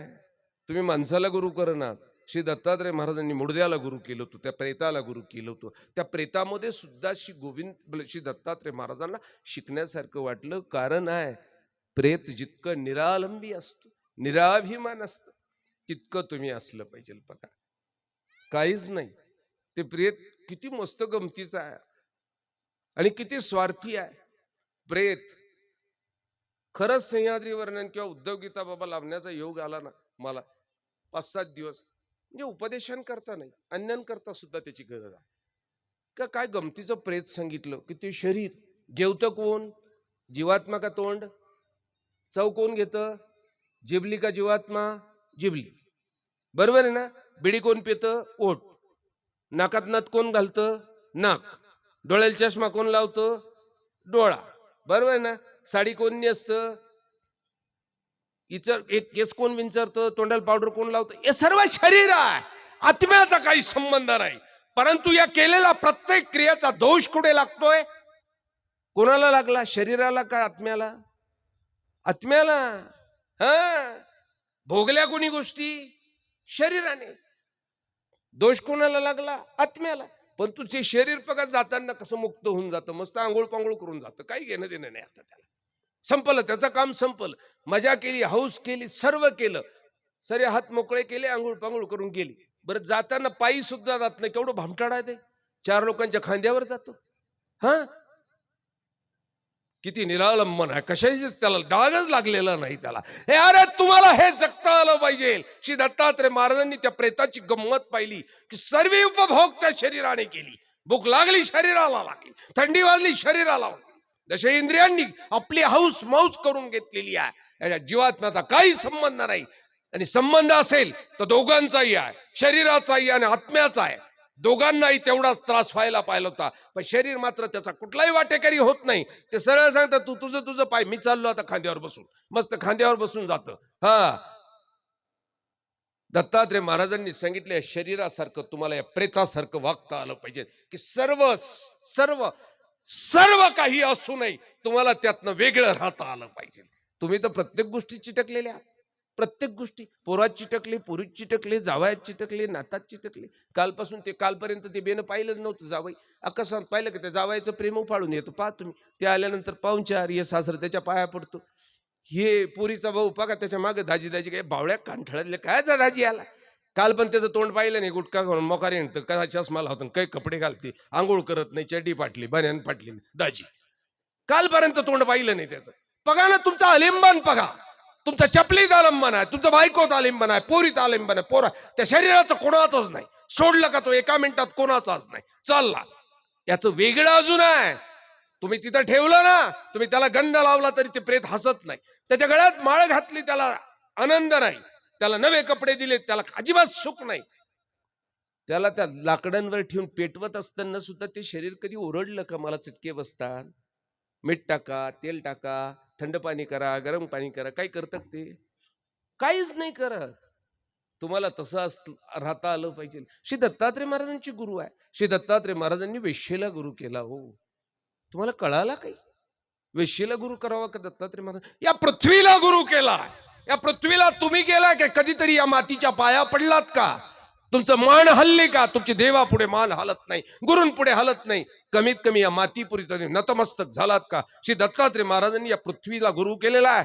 या पृथ्वीवर खड्डे खोदल्या गेलीत, संडास बांधल्या गेलीत, घरं बांधल्या गेलीत, परंतु या पृथ्वीने कधी तक्रार केलेली नाही. कधीच तक्रार केलेली नाही. कधीच नाही की माझ्यावर इमारत बांधली म्हणून तिला आनंद नाही, मंदिर बांधलं म्हणून आनंद नाही, संडास बांधली म्हणून दुःखही नाही, संडासच्या टाक्या बांधल्या म्हणून दुःखही नाही, विहीर खोदली म्हणून तिचं कधी पोट दुखत नाही. बघा, पाटक खोदलेत म्हणून तिचं कधी डोकंही दुखलं नाही, पोटही दुखलं नाही, कधी जुलाबही नाही. ती उन्हात उभी राहते, पावसाळ्यात पाऊस पडतो, खळाळून पाऊस वाहतो, थंडीत थंडी पडते, कधीच कधीच नाही. श्री दत्तात्रय महाराजांनी सांगितलं की या पृथ्वीतले हे गुण मला आवडलीत. हा, सुख दुःखे समय कृत्वा लाभा लाभो जयाजो. कधीच ती हिवाळ्यात म्हटली नाही मला थंडी वाजली. पृथ्वीसारखं साधकाला राहता आलं पाहिजे. हिवाळ्यात तिला थंडी वाजत नाही, उन्हाळ्यात तिला ऊनही लागत नाही. कोणी खड्डा खोदला तर वाईटही वाटत नाही, कोणी मंदिर बांधलं तर आनंदही होत नाही. कोणीतरी तिच्यावर नारळ फोडत असताना खोबरं खाऊन घेतो, कचरा टाकून जातो, तरी ती रडत नाही. उकेरेडा केला तरी ती दुःखी होत नाही बघा. पृथ्वीला गुरु केला हो. 24 गुरूंचं आख्यान श्री दत्तात्रय महाराज या जीवात्म्यांकरता सांगतात. केवळ आत्मउद्धार नाही, तुम्हाला जगता आलं पाहिजे या जगण्याकरता सांगितलेला मंत्र आहे. आम्ही मात्र अज्ञानानं पीडित झालेली माणसं आहोत. तुम्ही लीळाचरित्र तुमच्या मानवांच्या घरामध्ये नाही आहे. तुमच्या घरामध्ये सर्व विषाच्या बाटल्या आहेत. बस डावण्या आलं का तू वेगळं औषध आहे, बुरी आली का वेगळी औषध आहे, त्या द्राक्ष फुगलं पाहिजे म्हणून वेगळी औषध आहे, लाईनशीर औषध आहे. आणि दररोज सकाळ संध्याकाळ दुकानदाराच्या चक्र्या मारणं चालूच आहे. तो दुकानदार हाडाड करतो तरी दुकानदाराकडे जाऊन उधारी मागायची आमची तयारीच आहे. कधीतरी बावळ्या लीळाचरित्र तुझ्या घरात आण, सकाळी त्याच्यावर डोकं ठेव. तुला सुचत नसलं ना, डोक्यावर घेऊन बस 5 मिनिटं, डोळे लावून घे. तुझ्या डोक्यामध्ये कचरा निघून जाईल. एक वेळेला कचरा निघून गेला की शुद्ध डोकं झालं का आपोआप तुझ्या असलेल्या सर्व प्रश्नांची उत्तर लीळाचरित्रातनं तुझ्या डोक्यात पाझरणारी आहे. तुझ्या घरात लीळाचरित्र. तुला भीती वाटते ना, भगवद्गीता खिशात ठेव. आहे तुझ्या खिशात भगवद्गीता. चिठ्ठ्या काय गाड्यात घालतो, भगवद्गीता खिशात ठेव. पाय तुला भूत तुझ्या जवळ येतं का? नाही आहे ना. भगवद्गीता घ्यायला आमच्या जो 2 रुपये नाही. खिशामध्ये मोबाईल आहे, चिठ्ठ्या आहेत, चाठ्या आहेत, पोराची फोटो, पोरीची फोटो, बायकोची फोटो, लपड्याचे फोटो, विचारूच नका. फोटो किती फोटो विचारूच नका यांची. ती फोटो आहेत एवढं मोठं गठुडं, उदाऱ्याचे फोटो सर्व खिशात. बावळ्या, या गर्दीमध्ये एक भगवद्गीतेचं पुस्तक सुद्धा तुझ्या खिशेमध्ये ठेव. तुझे संकट, दारिद्र्य, तू जिथे जिथे मोहात फसला, चोरीचा मोह, फसवण्याचा मोह, लबाडीचा मोह होत असेल ना, त्यावेळेस ती भगवद्गीता तुला मोह ग्रस्त होऊ देणार नाही. भगवद्गीता आहे नाही ना हो. लीळाचरित्र फक्त मानभावानी वाचावं, साधू लोकांनी वाचावं, ज्यांना मरायचं आहे, देव मिळवायचा त्यांनी वाचा. आपला काय संबंध आहे? आपली चिठ्ठी घातली की हिंडले आपली बोकड्यावरी. बावळ्या, लीळाचरित्रामध्ये सर्वज्ञ चक्रधर महाराजांची एक लीळा इतकी देखणी आहे बाबा. मी अनेक वेळेला महाराष्ट्रात सांगितले की सर्वज्ञ श्री चक्रधर महाराज हिवाळ्याचे दिवस होते, मोठ्या पहाटचा प्रवास करत होते. 5 वाजलेली होती. गावाच्या बाहेर गेल्यानंतर सर्वज्ञांनी विचार केला, थोडासा आराम करूया. आता आराम कुठं करायचा हो. गावाच्या बाहेर असलेल्या उकिरड्याकडे पाहिलं तर उकिरड्याला कुत्र्याने असा खोपा केलेला होता. कुत्रे उकिरडेच राहिलेले नाही आता. त्या उकिरड्याला असा खोपा कुत्रे करून ठेवायची. सर्वज्ञांनी तो उकिरड्याचा खोपा पाहिला आणि सर्वज्ञ त्या खोप्यात जाऊन झोपून घेतला. दिवस उगवला तसे मायमावल्या चुलीचा राग पुंजा भरून त्या उकिरड्यावर आणून टाकत होत्या. तो राग पुंजा जसा जसा टाकला जात होता तशी तशी मध्ये ऊब येत होती आणि सर्वज्ञ मोठ्या मोठ्याने मस्त घोरत अगदी छान झोपलेले होते. झोप झाली. शेजारी त्या शेकोट्या पेटवल्या, लोक बोलत होते, गप्पा मारत होत्या आवाजानं. सर्वज्ञांची झोप संपली. डोळे उघडले आणि सर्वज्ञ खाडकन उठून उभे राहिलेली आहे. उभं राहिल्यानंतर त्या खोप्यामध्ये होते. उभे राहिले म्हणतो उकिरडा घेऊनच उभे राहिले. ते शेकोटीवर बसलेले माणसं पहा तुम्ही, गमती बघा. लीळाचरित्र खरंच वाचा यार. तुम्ही वाचा. तुम्ही वाचल्याशिवाय तुम्ही वाचणार ना. तुम्ही मरणार, नक्की मरणार. तुम्ही वाचा. तुम्हाला वाचायचं असेल तर वाचावं लागेल. सर्वज्ञ उभे राहिले. ती शेकोटीवरची माणसं म्हणले, अरे उकिरडा वियाला. उकिरडा प्रसूत झाला. उकिरडा वियाला. उकिरड्यानं पोराला जन्म दिला. अरे पोरगा केवढा राहील रे. उकिरडा वियालाच म्हटला म्हणजे प्रसूत झाला असं म्हटलं तर लहान पोरग पाहिजे ना. 25-27 भीतरी दिसे वय म्हटलेला. सर्वज्ञाचं 25-27 वर्षाचं वय आहे. त्या उकिरड्यातनं उभी राहिलेली आणि बावळे शेकोट्यावर शिकणारे म्हातारे तरुण म्हणतात उकिरडा वियाला. उकिरडा प्रसूत झालेला आहे आणि त्याला पाहना केवढा माणूस जन्माला. काय मूर्ख दुनिया. बाबू, सर्वज्ञांनी उठले आणि सर्वज्ञ निघाले, रस्त्याला निघून गेली. सगळ्या गावात चर्चा पसरली की उकिरड्याला माणूस झाला म्हणून. आता विद्वानांकडे गेली, गावातल्या पंडितांकडे गेली. त्यांना सांगितलं अशी अशी घटना घडली की उकिरड्याला माणूस झाला. त्यांनी लागलीच, पंडितांनी पुस्तकं काढली आणि शोधायला लागली की म्हणजे उकिरड्याला माणूस झाला म्हणजे काय झालं बा नेमकं, संकट एक काय. आमचा धंदा जेव्हा तुम्ही काही सांगा, आम्ही तुम्हाला काही सांगू, आमचा धंदा जे. आम्ही लागली डोळे घराघरा फिरवली. सांगितलं अरे बाप, उकिरड्याला पोरगा झाला म्हणजे गावावर फार मोठं संकट येणार. त्यांना लोकांनी सांगितलं असं. त्यांना काय करावं लागेल, 7-8-10 दिवस यज्ञ करावं लागेल, होम करावं लागेल, हवन करावं लागेल, पंक्ती करावं लागेल. गावात वरंगण्या चालू. बस वरंगण्यावर जोरच असतो. मग लगेच बस पावती पुक छापा, लगेच मंडप टाका, आचारी पा. बस लगेच विटाना होम हवन सुरुवात झालं, बाजार चालू झाला, पुढारी 2-4 टोप्या बिप्या घालून फिरायला लागले. गावातले आम्ही आहोतच ना, आम्हाला काय आहोत त्याच्यात त्याच्यात काही जाळा ना, अख्खं घर जाळा ना तुमचं, आमचं जळायला नकोय फक्त. होम चालू झाली मस्त पैकी अगदी. पंक्ती चालू झाल्या, शेवटच्या दिवशी महाप्रसाद, 10 गावची लोक आलेली होती. सर्वज्ञ चक्रधर महाराज सांगतात, बाई आम्ही सुद्धा त्या पंक्तीत जाऊन जेवण करून आलो. पहा काय गंमत आहे. अरे काय बावळे पण आहे का? या अज्ञान समाजाचा अज्ञानत्व सर्वज्ञ श्री चक्रधर स्वामी लीळाचरित्रामध्ये असं सांगतायत. समज करून घ्या.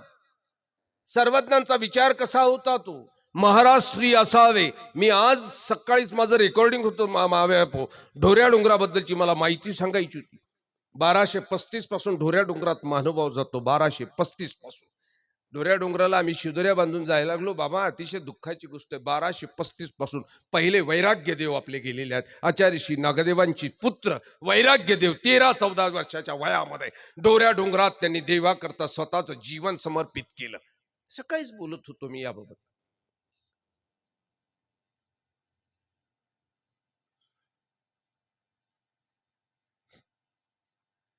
नऊ वाजून 7 मिनिटं झाली.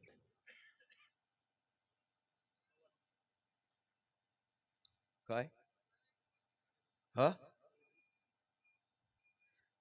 स्वयंपाक काय?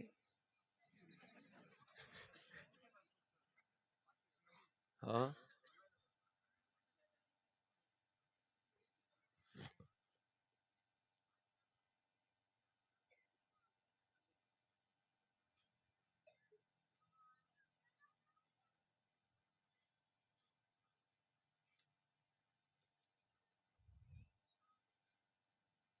किती वाजेला थांबू नेमकं?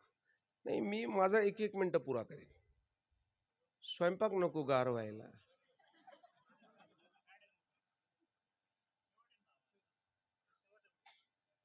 कोणाचा?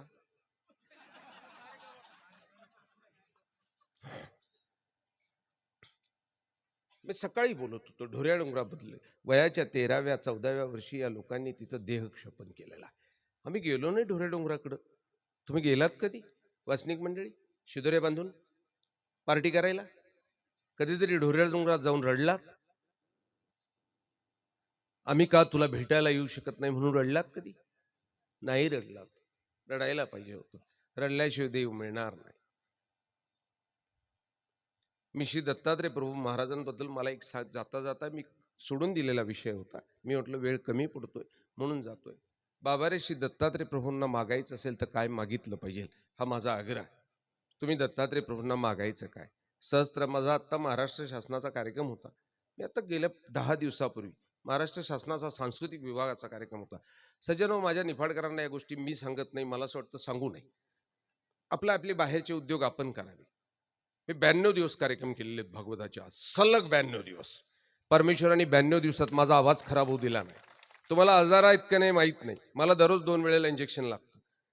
तुम्हाला आजार आहेत का माहित नाही पाटील मंडळी, माझ्या शरीरामध्ये 6 स्टेन टाकलेले आहेत हृदयात. 6 काही होत नाही मला. मी रात्रीतनं 1250 किलोमीटर प्रवास केला होता. 1250. सकाळी 9 वाजता गेलो, संध्याकाळी रिद्दीपूरचं प्रवचन केलं. विजूला माहिती आहे, प्रवचन केलं. रात्री 11 वाजता निघालून सकाळी 7 वाजता निफाडला होतो. काही झालं नाही मला. सर्दी होत नाही, गुडघा दुखत नाही, पाठ दुखत नाही, काहीच होत नाही. काही होत नाही. याचा अर्थ काय? माझा देव श्री चक्रधर महाराज मला काही होऊ देत नाही, हे महत्वाचं आहे. 92 दिवसात आवाज नाही खराब झाला, सर्दी नाही झाली, काहीच झालेलं नाही. महाराष्ट्र सरकारचा कार्यक्रम केला सज्जनो. आत्ता 10 दिवस झाले. सांस्कृतिक विभागाचा कार्यक्रम होता. 9 लोक इतर संप्रदायाची होती. 9. एकटाच होता मानभावाचा, बस.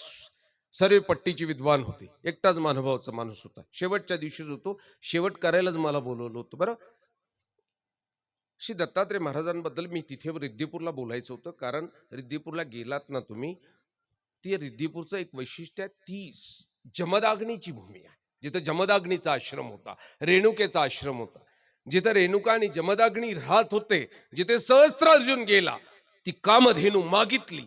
त्या कामधेनीच्या स्तनातनं लाखो सैनिक निघाली. युद्ध घनघोर झालं, रक्ताचा पाठ वाहिला. त्या रिद्दीपूरचं गाव त्या पाठ रक्ताचा वाहिला म्हणून रिद्दीपूर पडलंय बघा. मी मागे एक वेळेला तुम्हाला सांगितलं असेल, ज्या प्रल्हादाची हिरण्यकश्यपाची तुम्ही गोष्ट ऐकली असेल, त्या नरसिंहाला पापातनं मुक्त होण्याकरता, ब्रह्महत्येच्या पापातनं मुक्त होण्याकरता तिथे जावं लागलं होतं रिद्दीपूरला. करशुद्धीकर नावाचं तीर्थ तिथे आहे, ते तळ होतं. हा नरसिंह तिथे गेला होता. ब्रह्महत्येचं पातक घडलं म्हणून आपली हात धुतलेत आणि ब्रह्महत्येच्या पातकातनं मुक्त झाला ते रिद्दीपूर. सहस्त्र अर्जुनाला 1000 हाताचं बळ दत्तात्रय महाराजांनी दिलं होतं आणि 3 गोष्टी सांगितल्या होत्या. तू स्त्री हत्या करू नको, तू ब्रह्महत्या करू नको, तू गो हत्या करू नको. आणि त्यांनी 3ही गोष्टी तिथं घडल्यात आणि तिथं त्याच्या 1000 हातांचं बळ गेलं ते रिद्दीपूर. हा सहस्त्र अर्जुन मला नेहमी लोकांना समजून सांगायचा असतो. सज्जनो, तुम्ही खूप देवधर्म करता. माझ्या मंदिरात येणारा प्रत्येक माणूस त्याच्या बायका पोरांच्या तोंडातला घास काढून तिथे आणत असतो. 10 रुपयाचा विडा घेतो, त्याच्यावर वरून 10 रुपये ठेवतो, सुपारी ठेवतो, देवावर ठेवून खूप प्रार्थना करतो, दंडोत घालतो, बसतो. आणि त्यावेळेला ती वेदना होत असते की स्वतःच्या लेकराच्या हातात हा 10 रुपये देत नाही. बायकोनं 10 रुपये मागितले तर देत नाही, परंतु इथे पटकन नारळ घेईल, विडा घेईल, त्याच्यावर 10 रुपये ठेवेल, बाबा भेटले की बाबांची पूजा करेल आणि नतमस्तक होऊन तिथे बसेल. फक्त याला मागता येत नाही, एवढी ज्याची चूक होते. हा इथं येऊन हे सर्व करतो, फक्त मला मागता येत नाही. मागता आलं पाहिजे. सहस्त्र अर्जुनाला सुद्धा मागता आलं नाही. माय बापू, तुम्हाला मागता आलं पाहिजे. हा सहस्त्र अर्जुन जन्माला आला, राजपुत्र आहे, राजाचा पोरगा, एकुलता एक. जन्माला आला तर हातच नाही आहेत इथून पुढे. मोठा झाला, तारुण्यात आला, बाप मेला, प्रधान नसायला तर राज्याभिषेक करावा लागणार आहे आणि याला राज्याभिषेक करण्याची वेळ आली आणि याने सांगितलंय, बाबा रे, नाही, कार्तिवीर्य नाव आहे याचं, बरोबर. हा, याला दुंडा होता. याने सांगितलं, बाबा रे, मला हात नाही, मला राज्यगादीवर बसायचं नाही. प्रधानाने सांगितलं, तुम्ही फक्त बसा, आम्ही राज्य चालवणार आहोत. तरी याने मात्र सांगितलं, नाही, जेव्हा युद्ध होईल, परकीयांचं आक्रमण होईल, तेव्हा मी दुंडा घरात असेल आणि सैन्यांच्या भरोशावर मी आक्रमण परतावून लावू शकत नाही. मला ते राज्य नको. राज्य वैभोगाचा त्याग केला आणि हा जंगलाच्या दिशेनं देवाच्या शोधात निघाला. सह्याद्रीच्या डोंगरातनं फिरता फिरता त्याला दत्तात्रय महाराजांचं दर्शन झालं. महाराजांना विनंती केली आणि महाराजांच्या आश्रमात आता महाराजांच्या सेवादास्याकरता राहिला. तिथलं सेवादास्य आपल्या दुंडा हातानं होईल तेवढं करायचा. आणि यातलं दास्य त्यांनी पत्करलं की दररोज सकाळी श्री दत्तात्रय महाराजांनी स्नान केलं की त्या केसांना धूप दाखवायचा. तुम्हाला टायमिंग कळायला पाहिजे मंडळी. सुसूत्र पद्धतीने जगा. तुम्ही सुसूत्र पद्धतीने जगत ना, तुम्हाला जगत. भूक लागली नाही ना, तंबाखू खात असेल, तुम्हाला टायमिंग कळत नाही, टायमिंग कळायला पाहिजे. हो, दत्तात्रय महाराजांचे भक्त असाल ना, तर दत्तात्रय महाराजांसारखं वागा. श्री दत्तात्रय महाराज सकाळी उठतात, मेरुवाळचं स्नान करतात, कोल्हापूरला भिक्षेला जातात बरोबर 12 वाजता. बरोबर 12 वाजता जा कोल्हापूरला. आत्ताही 12 वाजे 11:30 पासून तर 12:15 पर्यंत कुणीही गेला तर कोल्हापूरकर भिक्षा वाढत असतात. त्याला कारण आहे, त्यांना माहिती आहे कुठल्या वेशात श्री दत्तात्रय महाराज येऊन जातील. यामुळे ती लोक भिक्षा वाढल्याशिवाय रिकाम्या पात्रांना कुणालाही पुढे जाऊ देत नाही. बरोबर 12 वाजता जातात भिक्षेला. भिक्षा करून पांचाळेश्वरला दुपारच्या जेवणाला बरोबर पोहोचतात. बघा, 11:30 पावणे 12ची भिक्षा झाली की 12च्या आरतीला जेवणाच्या वेळेला बरोबर पांचाळेश्वरला असतात. बरोबर, अगदीच. जोळी धुवायला मात्र त्या मनसळला जातात. संध्याकाळी निद्रेला परत माहूरला जातात. काय गंमत आहे दत्तात्रय महाराजांची टायमिंग पाळायची. एक युग नाही, दत्तात्रय महाराजांची योगाची तुम्हाला वर्ष माहिती आहेत? सांगू सांगू दत्तात्रय महाराजांचा अवतार कोणत्या युगात झाला? हा, कुठल्या युगात? कोणत्या? त्रेत, क्रोध, द्वापार का कली? कधी झाला? त्रेतायुगात. कृतयुगाच्या शेवट आणि त्रेताच्या सुरुवातीला असा तो झाला. मी कृतयुग सोडून देऊ, आता त्रेताचा विचार करावा लागेल ना. मग कृतयुगाची आयुष्य मर्यादा किती होती? त्या युगाची, माणसाची नाही, युगाची किती? 32 लक्ष. संपलं ना, तिथं झालेलं नाही होता. मग आता त्रेती किती वर्षाचं? 16 लाख. त्रेतायुगाचं आयुष्य किती? 16 लाख. मग द्वापाराचं 8 लाख. मग 16 आणि 8 पटकन गणित करा. 16 आणि 8 24. आणि आता कलियुग सुरुवात होऊन किती झाले? 5,500. 24 लाख 5,500 वर्षापूर्वीची घटना श्री दत्तात्रय महाराजांची. मी अनंत युग नाही म्हणणार, सरळ सरळ एवढंच गणित सांगतो.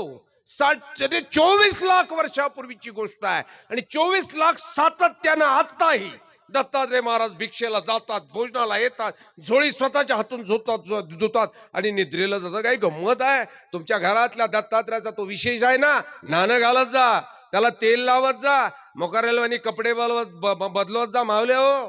हा, ती संपत्ती किती वर्षाची आहे? 24 लाख वर्षाचा तो विशेष आहे. काल परवाचा नाही. कशाला त्या टिकल्या कपाटात घालून ठेवता नाक घेण्या देण्याच्या. त्या देवाला मात्र लाल कपड्याशिवाय कपडा लावती नाही. कुठला तरी टिक्का लावायचा 15 दिवसांनी खळबळ करून ठेवलं, ते त्याला तेल तर लावतच नाही. अत्तर नावाचा प्रकारच नाही. करत जा. 24 लाख वर्षापूर्वीचा विशेष आहे. आणि 24 लाख वर्षापूर्वीची श्री दत्तात्रय महाराजांची ती घटना आहे. हा गेला, तिथे आश्रमात राहिला, काम स्वीकारलं. श्री दत्तात्रय महाराजांना दैनंदिन धूप दाखवण्याचं. लक्षात घ्या, श्री दत्तात्रय महाराजांना दैनंदिन धूप लागतो. तुम्ही दाखवता? फक्त व्हिडिओ ठेवायला येतं, हजेरे दाखवायला येतं ना. पोरं उद्या पोरी उद्या पाणी लागू द्या. धूप दाखवला? तुमच्या घरात धूप आहे? 10 रुपयाच्या अगरबत्तीचा पुडा किराण्यात, 10,000चा किराणा, 10,000चा पुडा. तुला खायला 10,000 रुपये पाहिजे. देवाचा पुडा 10 रुपये. महिनाभर पुरला असा त्या किराणा दुकानाला रुबाबच सांगतो, महिनाभर पुरला असा दे 10 रुपयाचा मोठा. ते देतं. मग काय त्याला काय घे नाही, मरण आहे ना तिकडं. श्री दत्तात्रय महाराजांना धूप दाखवायचं काम सहस्त्रार्जुनानं घेतलं. आणि सहस्त्रार्जुन प्रतिदिन आता श्री दत्तात्रय महाराजांचं स्नान झाल्यानंतर त्यांना धूप दाखवायचा. आणि एक दिवस मात्र ते धूप दाखवण्याचं जी भांड ते सापडे ना. ही कथा तुम्ही ऐकली, मी परत सांगतो, ते सापडे ना. याची धावपळ झाली आणि मग याच्या लक्षात आलं की अरे भांड सापडत नाही, केस सुकतायत. भक्ती बी बघा किती श्रेष्ठ दर्जाची सहस्त्रार्जुनानं केलेली आहे. बाय काही वेळ चाललेली आहे देवाची. आणि म्हणून त्या हातावरच विस्तवाची तुकडी केली आणि देवाच्या मागे जाऊन धूप टाकून त्या देवाला धूप दाखवायला लागला. धुपाचा सुगंध संपला आणि कातड्याची दुर्गंधी जेव्हा आली ना, तेव्हा दत्तात्रय महाराजांनी मागे पाहिलं. अरे सांडी सांडी फेक, हे काय करतोस? प्रसन्न झालोय माग. इथनं घटना मला तुम्हाला सांगायची आहे फक्त, बस एवढीच सांगायची. मागचं तुम्ही ऐकलेलं आहे, हे तुमचं माझ्यापेक्षा तुमच्या चांगलं पाठ आहे. प्रसन्न झालोय माग. आता काय मागायला पाहिजे होतं सहस्त्रार्जुनाने तुमच्या मते? रतन काय मागितलं? कुठे गेले सीताराम पाटील? काय मागायला पाहिजे होतं? सहस्त्रार्जुनावर दत्तात्रय महाराज प्रसन्न झाले. काय मागायला पाहिजे होतं? मग शिवा काय मागायला पाहिजे होतं? 9:18 झाले. काय मग काय मागितलं? एक वेळेला नाही, सह्याद्री वर्णन ग्रंथामध्ये तुम्हाला या घटना सांगतोय. श्री दत्तात्रय महाराज प्रसन्न झाले. सायला अरे प्रसन्न झालोय मग. याने पटकन दुंडे हात पुढे केले. दत्तात्रय महाराजांनी त्या हाताकडे पाहिलं, त्याला सांगितलं, दिले तू 2 मागतो ना, 1000 चल माग अजून. तुम्ही एकच वेळेला दत्तात्रय महाराजांनी सांगितलं तो माग असं ऐकलंय. वस्तुस्थिती 5 वेळेला आहे. त्याला 1000 हात दिले, त्याला माग प्रसन्न झालोय. त्याने ते दोन्ही हात केली अशी. हा, त्याला पृथ्वीचं राज्य पाहिजे होतं, ते दोंडे हात केली. दत्तात्रय महाराजांनी सांगितलं दिले माग अजून. ते दोंडे हात वर केले त्यांनी. देवाला सांगितलं मला चक्रवर्ती सम्राट कर. बावळेपणा आहे ना. देव प्रसन्न झाला होता, माग माग मागत होता, सांगत होता. जर त्या वेळेला त्याने सांगितलं असताना हे दया घना, तुला द्यायची इच्छा आहे का? तू प्रसन्न झाला का? आणि चल माझ्या जोडीत, तुला घरी न्यायचंय, मला माझ्या बरोबर चल म्हटला. मागून मागून मागितला काय? हलकट प्रपंच. त्यांनी एवढा मोठा प्रपंच मागून घेतला आणि देवाने मात्र 3 शब्दात काढून घेतला. त्याला सांगितलं एवढं सर्व देतो, फक्त ब्रह्महत्या करू नको, गौहत्या करू नको, स्त्री हत्या करू नको, बस बाकीचं निघ तू इथून. आता त्याची अवकात माहिती होती. त्या 3 गोष्टी तो एकच वेळेला करणार होता आणि हे सर्व गमवणार होता. हा सह्याद्री वर्ण, या सह्याद्री वर्णनातला दत्तात्रय महाराज तुम्हाला समजून सांगणं गरजेचं होतं. तुम्हाला महानुभाव समजून सांगितला पाहिजे. तुम्ही महानुभाव आहात, तुम्हाला मानभाव असल्याचा अभिमान असला पाहिजे, स्वाभिमान असला पाहिजे, हो असला पाहिजे. महाराष्ट्र शासन दखल घेता. मी सांगितलं ना तुम्हाला, चिरडे बाबा तुमचा आहे, तुम्हाला अभिमान असो का नसो, मला मात्र तुम्ही माझे आहात याचा अभिमान. महाराष्ट्र सरकारचा कार्यक्रम करत असताना सुद्धा मी माझ्या डिफॉल्टला बोर्ड लावलं नाही की मी मला महाराष्ट्र शासनाचा कार्यक्रम करून आलो. मला मात्र तुम्ही हवे आहात, फक्त तुम्ही शाणे झालेले पाहिजे, हुशार झाले पाहिजे, तुम्हाला देव कळाला पाहिजे, तुम्हाला धर्म कळाला पाहिजे. हो, मी जैनांमध्ये कार्यक्रम करतोय बाबा, जैनांची कार्यक्रम केली. मी बौद्ध समाजाच्या कार्यक्रमाला गेलो होतो. मला मुस्लिमांच्या एक धर्म मेळाव्यामध्ये बोलवलं होतं, बोरीला झाला होता मुस्लिमांचं, ज्याला दुबईवरनं त्यांचे ते मौला आणले होते. जो मौला भगवद्गीतेवर फडाफडा बोलत होता, ज्याला भगवद्गीता पाठ होती. हा, 5 मौले होते आणि मी त्यांच्यामध्ये होतो. दुबईहून आलेली ही लोक, मुस्लिमांच्या यायला गेलो, वैष्णवांच्या नेहमीच फिरतो, महानुभावांच्या असतोच. आणि हे सर्व करत असताना महानुभाव समाजाला समजून सांगत असताना महानुभावासारखा समजून सांगतो. महानुभाव हा मानभाव नाही, हा महानुभाव आहे. या महानुभावांचा इतिहास समाजापर्यंत पोहोचवला पाहिजे. ज्ञानोबाची चाललेली भिंत समाजाला सांगितली ना. आमची मंडळी जर मीटिंग बोलवली ना, काय करावं रतन, ढोऱ्या डोंगराचा कार्यक्रम म्हणून मी प्रत्येकाला फोन करून मीटिंगला बोलवत होतो. अरे या, आमची लोक मात्र थरथरा घाबरत होती. वर्गणी द्यावं लागेल का, बाबा तिथे गेल्यावर पैसे मागतील का, तेव्हा तकाट तिकडेच पळत होती. फक्त बाबा आई मेली, बाप मेला, पोट डोकत होतं, बायको बाळांतीन झाली, बस कारणच सर्व. म्हटलं कोणीच बाळांतीन झालेलं नाही, तुम्हाला वर्गणी द्यायची भीती वाटली.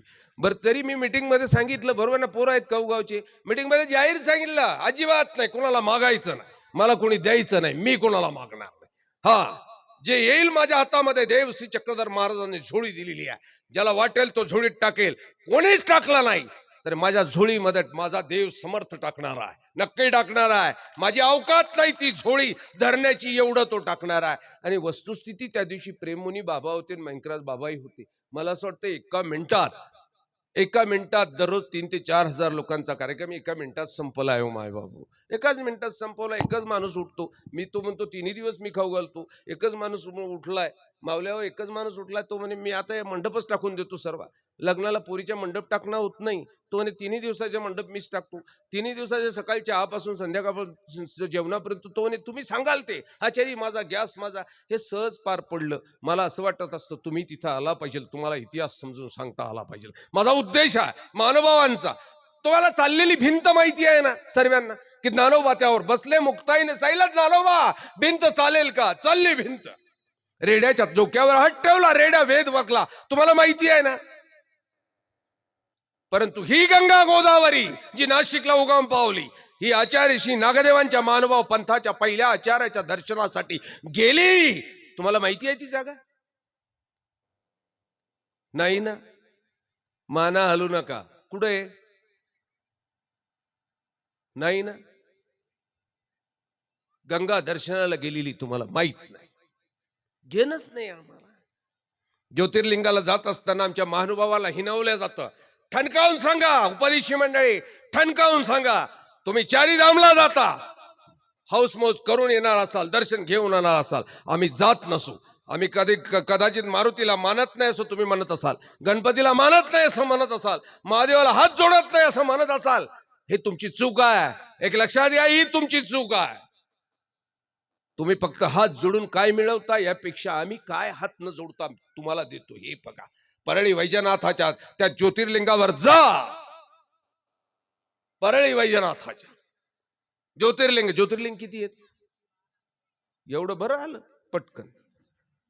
12 ज्योतिर्लिंगांपैकी परळी वैजनाथाचा एक ज्योतिर्लिंग आहे. जा, हे परळी वैजनाथाच्या त्या लिंगाचं रक्षण कोणी केलं हे लीळा चरित्रात जाऊन पाहावं लागेल आपल्याला, स्मृतीस्थळामध्ये जाऊन पाहावं लागेल. अल्लाउद्दीन खिलजीची स्वारी आलेली होती, अल्लाउद्दीन खिलजी. श्री चक्रधर महाराजांचा इतिहास सांगावा लागेल. राजपुत्र आहे, हा, गुजरातच्या स्वातंत्र्याकरता युद्ध केलेला हा हरिपाल देव आहे. गुजरातचं स्वातंत्र्य ठणकावून सांगतोय, महाराष्ट्रात होणाऱ्या प्रवचनांमध्ये गुजरातला स्वातंत्र्य मिळवून दिलेला आहे. या परळी वैजनाथाचा अल्लाउद्दीन खिलजीची स्वारी आलेली होती. महाराष्ट्र नागवत होता, मंदिरात तोडल्या चालली होती, स्त्रियांची अब्रू चाललेली होती. आणि अशा वेळेला परळी वैजनाथाच्या त्या भागामध्ये अल्लाउद्दीन खिलजीची स्वारी आली होती. आचार्य श्री नागदेवांनी विचार केला, आपल्याजवळ आता तरुण स्त्रिया आहेत, तरुण पुरुष आहेत, ही यवनाची स्वारी आलेली आहे. तरुण स्त्रियांचं तारुण्य आपल्याला जपायचं आहे, धर्म आपल्याला जपायचंय. म्हाताऱ्याही काही आहेत, पळावतं या म्हाताऱ्यांना घेऊन कसं पळावं. आणि साधा जिचं नाव येल्लो आहे, या येल्लो नावाच्या या माऊलीला 85 वर्षाची म्हातारी, 85. आचार्य श्री नागदेवांनी बोलवत सांगितलं, येल्लो तुला देव श्री चक्रधर महाराजांचं वरदान आहे, या म्हाताऱ्यांना घेऊन तू इथं त्यांचं संरक्षण कर. मी या तरुण सर्व स्त्रियांना, साध्वींना आणि पोरांना घेऊन वर घाटावर निघून जातोय. ही 85 वर्षाची म्हातारी, हातात काठी आहे. अल्लाउद्दीन खिलजीची स्वारी आहे, इतिहास वाचा. त्या स्वारीमध्ये स्त्रियांच्या, म्हाताऱ्यांच्या रक्षणाची जबाबदारी 85 वर्षाच्या म्हातारीच्या ताब्यात आचार्यांनी दिली. शेलार मामा कळाला ना, ही साधा येल्लो महाराष्ट्राला कळायला पाहिजे होती. आणि ही म्हातारी हातात काठी घेऊन नागदेवा आचार्यांना सांगते, हो नागदेवा जा तू, मी करेन त्यांचं संरक्षण.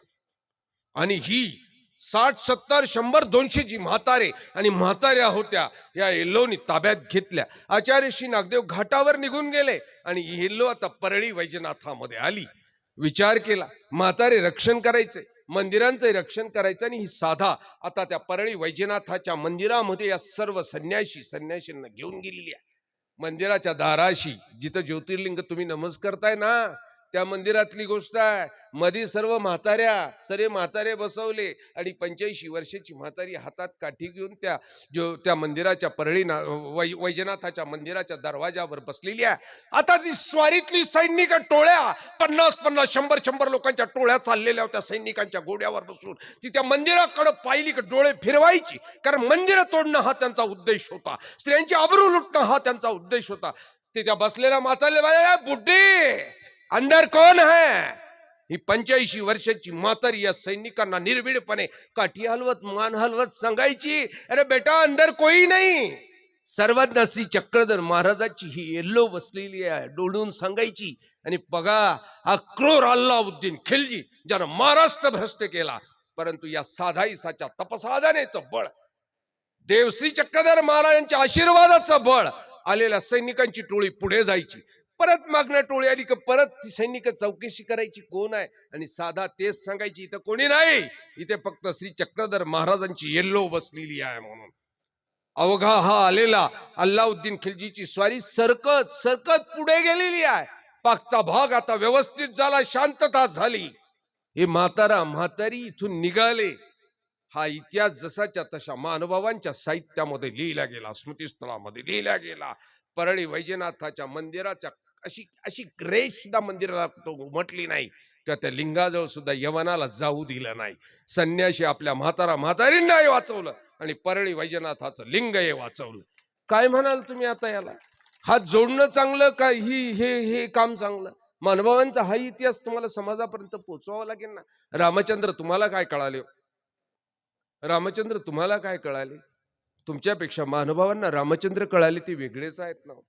तुम्ही रामचंद्रांना पाहिलं, तुम्ही सीतामाईंना पाहिलं, तुम्ही लक्ष्मणांना पाहिलं, पण महानुभाव उर्मिलेला पाहतात ना. तुम्ही उर्मिला पाहिली कधी? रामचंद्रांनी वनवासात जावं तर रामचंद्राच्या बापाने सांगितलं होतं. हो, बापाने बायकोला शब्द दिला होता आणि बायकोनं त्यावेळेला सूड उगवला आणि रामचंद्रांना वनवासात पाठवून दिलं. वनवासात निघाली. सीतामाई मागे निघाले असतील तर स्वाभाविक आहे ना, नवरा निघाल्यावर बायकोनी निघलंच पाहिजे ना. ती निघाली माऊली बिचारी रामचंद्रांच्या मागे. लक्ष्मण निघाला ना, आपल्या मोठ्या बाबाची सेवा करायला निघाला असेल तर लक्ष्मण स्वाभाविक आहे ना. पण लक्ष्मणाची तरुण बायको आहे उर्मिला. हा, तरुण आहे, लग्न नेमकंच झालेलं आहे, काय बाई आहे हो.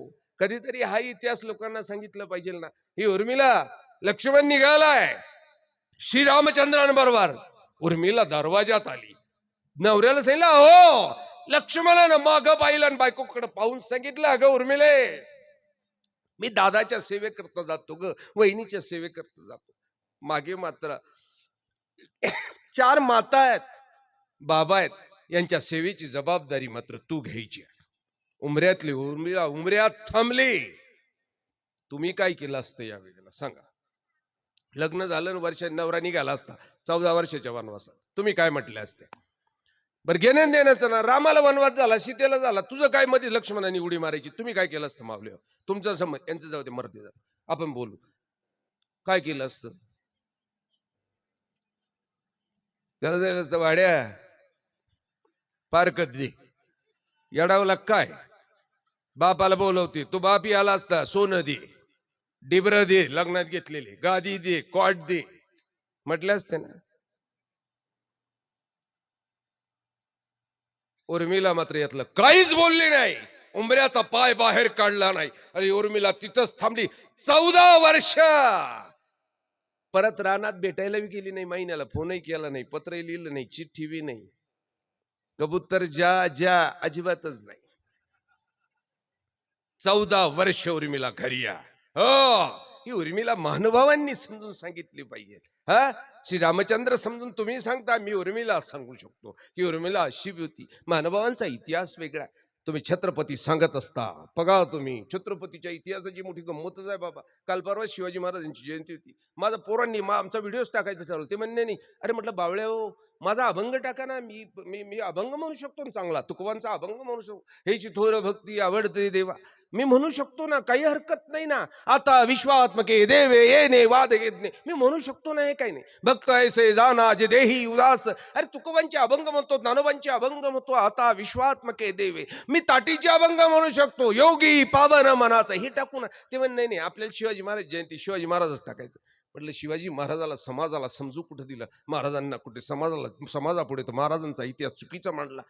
वाटेल तसा जय शिवाजी जय भाव कानपटात दिली पाहिजे. काय शिवाजी भावानी बावळटाव, काय कळालं तुम्हाला शिवाजी महाराज नको त्या गोष्टी. मी अनेक माझ्या भागवत कथेतून ती गोष्ट सांगितलेली आहे, ती गाणीही सांगितलेली आहे. शिवांची अनेक गाणी, पण महानुभावांचा आणि शिवबांचा संबंध मात्र सांगितला पाहिजे. आज आज वेळेचं बंधन माझ्यावर येतंय. तुम्हाला भूक लागलेली आहे, स्वयंपाकी थंड होतो आणि मी 6-7 तास दमलेलो आहे, त्यामुळे बोलण्याची ताकदही कमी पडते. मायबाप, शिवाजी महाराजांचा आणि महानुभावांचा इतिहास सांगितला पाहिजे. नक्कीच तुम्ही जय शिवाजी जय भवानी म्हणताय ना, तुम्ही महानुभाव दुसऱ्या पाकिस्तान मधून आले का अफगाणिस्तान मधून आले अशी त्यांच्याकडे पाहताना त्यांच्या टोप्या बिप्या माकडासारखं कुठं चालले, कुठून प्राणी आले. मी अनेक वेळ विमानतळावर गेलो ना, टोपी आमच्या डोक्यात राहते. ती म्हणते माकड आलं कुठून.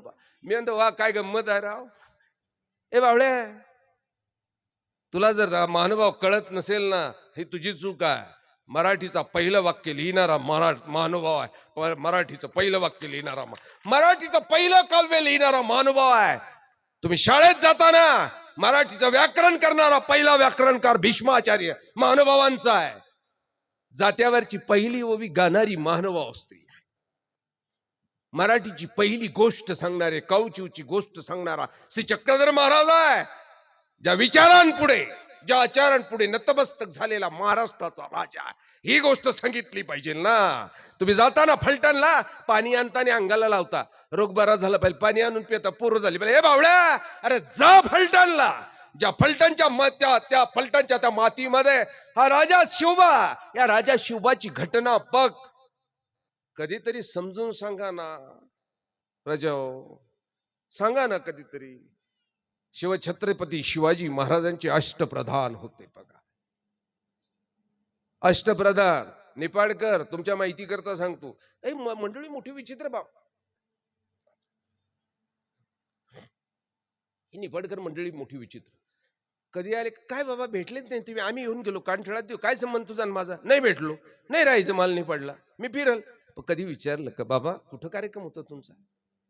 काल परवा आलो होतो, चौकशी केली. नाही नाही कुठे गेले, आम्ही येऊन गेलो बाबा, तुम्ही भेटलेच नाही. ए बावळ्या, तुला काय माहिती आहे, इकडे जय शिवाजी जय भवानी नको करू. तुम्ही कधी वडूला गेलात संभाजी महाराजांच्या समाधी स्थळावर. माझी निफाडकर मंडळी जी असतील, माझ्या परिवारातली सर्वांना सांग, मी सलग 3 वर्ष वडूला होतो बाबा. छत्रपती संभाजी महाराजांच्या पुण्यतिथीला माझं व्याख्यान राहायचं 45 मिनिट. लाख लोक असायचे तिथे, 1 लाख लोक असायचे. हा वडू लाख लोक असायची, 45 मिनिटं बोलायचो. मी कधी ही गोष्ट सांगितली नाही, मी फक्त बोलत हसत असतो. नाही घरी, नाही घरी, मर जा तिकडे, काही घे नाही. एखाद्याने मला म्हटलं बाबा तुम्ही भेटले नाही, मी त्याच्या आज पाजत नाही बाबा, अजिबात नाही. ते चांगलं बोललं का मग वर नेतो, कोल्ड्रिंक पाजतो. ठरून ठेवलेलं आहे. दंडोत्कर, आशीर्वाद माग, बाबा कुठं कार्यक्रमाला गेले होते, बाबा बरी तब्येत तुमची, हा असं म्हण, तुला कोल्ड्रिंक. तू जर म्हटलं ना बाबा मी येऊन गेलं तुम्ही भेटले नाही, घेतो, तुला चहाही नाही, काहीच नाही, कोरा बी नाही. मग बावळ्या, तू कधीतरी विचार कर, आपला गुरु कुठं फिरतोय. तो संभाजी महाराजांच्या वडूला, जिथे वडूला त्यांचं समाधी स्थळ आहे, सलग 3 वर्ष मुळावकर बाबा मला तिथे न्यायचे. मुळावकर बाबा त्या गावची होती बाबाची, आणि त्या परिवारातले होते. कोणत्या? शिवले परिवारातले होते मुळावकर बाबा. 3 वर्ष लाख लोक असायचे. 3 वर्ष प्रवचनाला तिथे गेलेलो तुम्ही. सज्जनो, शिवांचा इतिहास तुम्हाला कळा पाहिजे. फलटणला गेल्यानंतर या सर्व गोष्टी जमा करून आणा. अष्टप्रधानातला एक प्रधान आहे. शिवांच्या छत्रपती शिवाजी महाराजांच्या अष्टप्रधानातले एक प्रधान होते, हंबीरराव मोहिते. हा, हंबीरराव मोहिते अष्टप्रधानातले एक प्रधान होते. मानवा पंथाचे उपदेशी होते. शस्त्र बाळगायचं नाही, मानवांचं तत्वज्ञान आहे. अहिंसावादी संप्रदाय. मुंगी विरुद्ध न चिंतावे, तुमचे न मुंगी रांड न व्हावी. याहीपेक्षा या मानवांचा विचार गेला पाहिजे समाजात. वैर्याचा देव झाला म्हणून काही दगडे फोडावा, ही गोष्ट सांगा ना महाराष्ट्राला. की सर्वज्ञ चक्रधर महाराजांनी समानतेचा विचार दिलेला आहे. फक्त स्वतःचा देव, स्वतःचा धर्म म्हणजे धर्म नाही, स्वतःचा देव म्हणून देव नाही. अरे देव देव असतो, वैर्याचा झाला काय ना आपला झाला काय, म्हणून वैर्याचा देव झाला म्हणून काही दगडे फोडावा, हा विचार तुम्ही समाजाला दिला पाहिजे ना. की सर्वज्ञ चक्रधर महाराजांची विचारसरणी केवढी. अरे तुमचा जीव यांच्या जिवलिया स्त्रियांना मुक्तीचा अधिकार दिलाय. तुमचा जीव आहे यांच्या जिवलिया. तुमचे उद्धारिता एक देव, यांचा उद्धार करणारा देव दुसरा आहे का? आणि म्हणून यांना मुक्तीचे दरवाजे उघडून देणारा देव श्री चक्रधर महाराज 800 वर्षापूर्वीची संदेश दिलेली आहे. तिथे क्षुद्र चाललेली आहे, तिथे गरीब चालली, स्त्री चालली, अबला चाललेल्या. हा विचार यांना दिला पाहिजे ना. हंबीरराव मोहिते हे मानवा पंथाचे अनुयायी होते. शस्त्र बाळगायचं नाही. रिकामी ती म्यान कमरेला लटकवलेली असायची, लाकडाची पट्टी टाकून. आणि ही गोष्ट एक वेळेला शिवबांपर्यंत कोणीतरी पितुराने जाऊन सांगितलं, महाराज हंबीरराव मोहितेंच्या म्यानेमध्ये तलवार नसते. प्रधान आहेत, राष्ट्रप्रधान आहेत, शस्त्र असलं पाहिजे क्षत्रियाजवळ. हा नियमाचा भंग आहे. आणि महाराजांनी हंबीरराव मोहितेंना बोलवलं. फलटणचीच गोष्ट आहे, फलटणचीच गोष्ट आहे. हंबीरराव मोहितेंना बोलवला. सायला हंबीरराव, म्यानेतनं तलवार काढून दाखव. आणि हंबीररावाने हात जोडून सांगितलं, महाराज म्यानेत तलवार नाही, लाकडाची पट्टी आहे.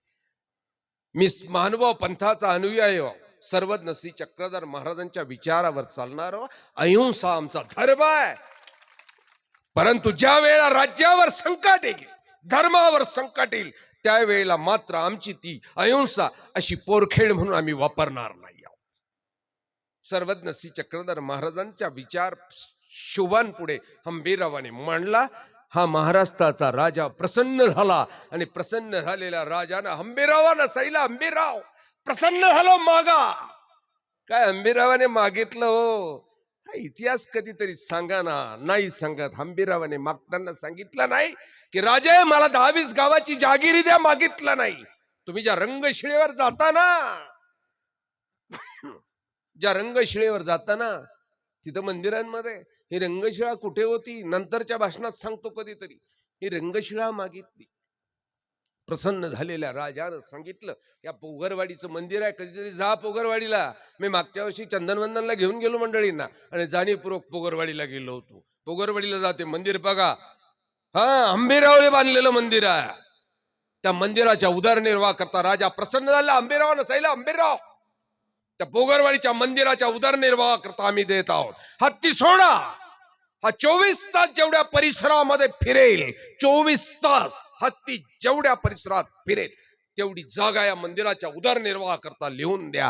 हे ताम्रपत्रावर रात्री हत्ती सोडला, हत्ती फिरला, 24 तासानंतर धरला, आणि फिरलेली हत्ती फिरलेली जागा ताम्रपत्रावर त्या मंदिराच्या उदरनिर्वाह करता लिहून दिली.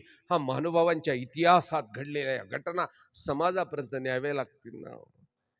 जो क्रूर राजा होता औरंगजेब, ज्या औरंगजेबानं तुमचं जगणं असह्य केलं होतं, तुमचं जगणं. तुम्हाला तुमच्या घरात 10 माणसं आहे ना, झिजिया कर होता, माहिती तुम्हाला? नाही. तुमच्या घरात 10 माणसं आहे ना, मग परडोई कर होता. म्हणजे घराला कर, दाराला कर, बैलाला कर, शेळीला कर. तुमची एक बायको आहे तिला कर, 2 पोरं झाले त्यांना टॅक्स भरावा लागायचं तुमच्या घरातल्या माणसाचा. जिजिया कर. भिकाऱ्यांना, संन्याशांना होता. परंतु महानुभाव संत मंडळी औरंगजेबाशी झटली, चर्चा केली. या साधकांची साधनेचं तेज पाहून औरंगजेबासारखा कटू राजा, हा भारताच्या इतिहासातला सर्वात घाणेरडा राजा औरंगजेब सुद्धा नतमस्तक झाला. आणि औरंगजेबाने आदेश काढला की या महाराष्ट्राच्या मातीत फिरणारी जेवढी संत संन्यासी असतील केवळ महानुभावच नाही, संत संन्यासी असतील यांच्यावरचा जिजिया कर बंद करून टाका, कारण यांच्या वास्तव्यानं माझं राज्य समृद्ध सुजलाम सुफलाम राहणार आहे. सुजलाम सुफलाम राहणार आहे म्हणून आणि जिजिया कर काढून टाकलं. त्याची सनद लिहून दिली. मंडळी, महानुभाव मंडळी, खरंच बावळेपणा आहे. याची सनद लिहून दिली. याची सनद अमरावतीला महानुभाव आश्रमामध्ये लावलेली आहे फ्रेम मध्ये. मी मध्ये एका ग्रंथाचं प्रकाशन केलं, त्याच्यामध्ये ही सनद छापलेली आहे उर्दू औरंगजेबामध्ये. सनद त्यावेळची. एवढंच नाही, ज्या विद्वानांनी चर्चा करून जिजिया कर थांबवला ना, त्या विद्वानांना औरंगजेब टोप्या शिवायचा. टोप्या औरंगजेबानं स्वतःच्या हातानं कलाकुसरीने ती टोपी शिवली आणि ती टोपी आमच्या महानुभाव साधकाच्या डोक्यावर घालून त्यांना सन्मानित केलं. ती टोपी आजही आहे आमच्या कारंजेकर कुळामध्ये, आजही आहे. सन्मानाच्या वेळेला दरवर्षी जेव्हा पवित्र पर्व निर्माण संपन्न होतो, त्यावेळेला ती डोक्यात टोपी अगदी नाजूकपणे काढून परत तिला जशीच्या तशी तिजोरीत ठेवल्या जाते. हा इतिहास सांगितला पाहिजे. सज्जनो, माझ्या ज्याने दुर्दैवाने वेळ झाला, तुम्हाला सर्व लोकांची माफी मागतो. आदरणीय श्री मयंकराज बाबांची माफी मागतो. येणाऱ्या 12, 13, 14 तारखेला ढोऱ्याडोंगरामध्ये कार्यक्रम आहे. ढोऱ्याडोंगर म्हणजे घोटीपासून मध्ये जावं लागतं. ढोऱ्याडोंगरामध्ये कार्यक्रम आहे. हा कार्यक्रम अतिशय देखणा असतो. मावल्यावर तुम्ही आलात का नाही, परंतु नक्की एक दिवस तरी या. हा कार्यक्रम अतिशय देखणा असतो.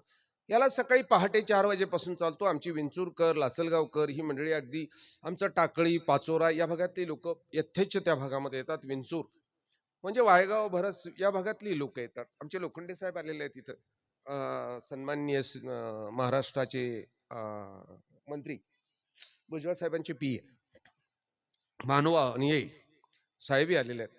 साहेबांनाही मी सांगेल की आपल्याला एक दिवस यायचं, आपल्याला सर्वांना यायचं आहे तिथे एक दिवस.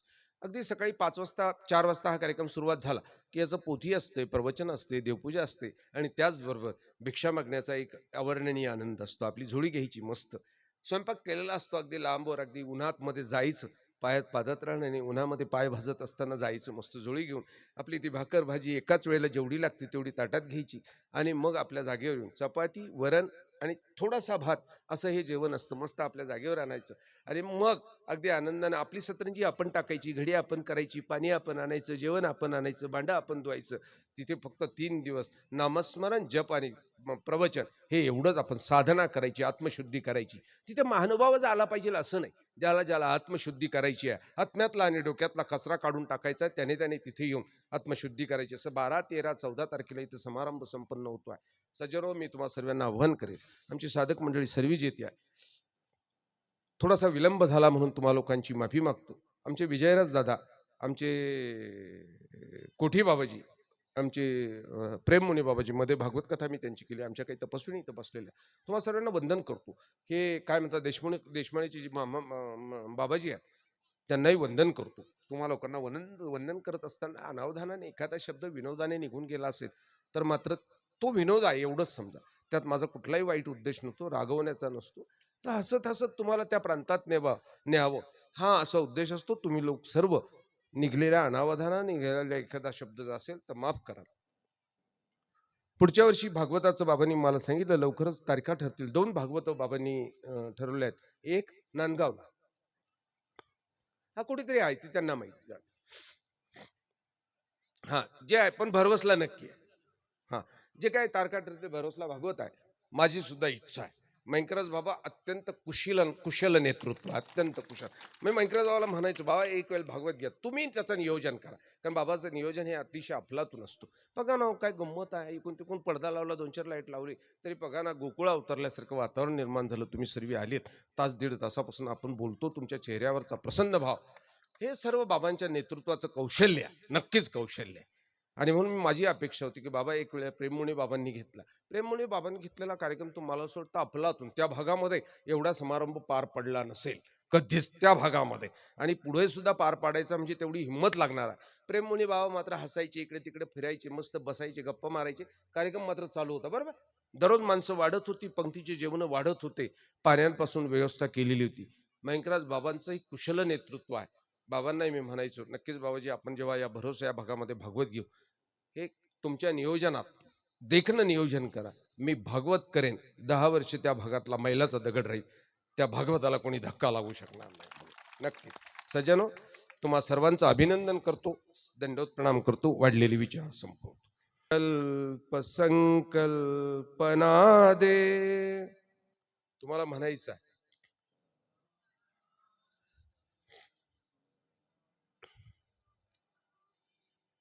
चार संकल्पना दे,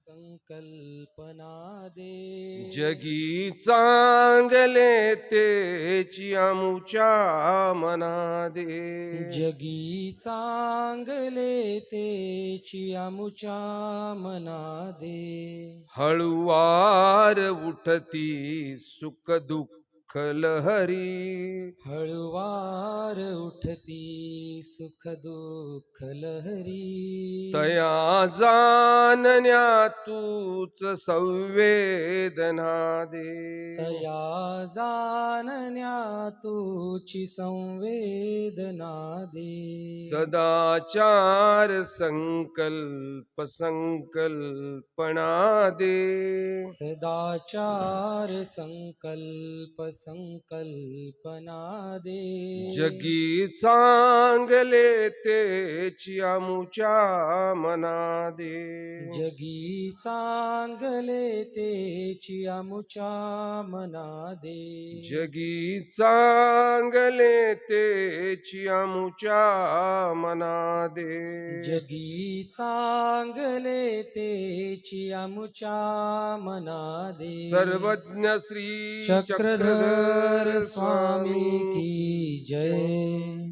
धन्यवाद बाबाजी. जोरदार टाळ्यांचा गजर या ठिकाणी झाला पाहिजे. सर्वजण अगदी तृप्त झालेले आहात.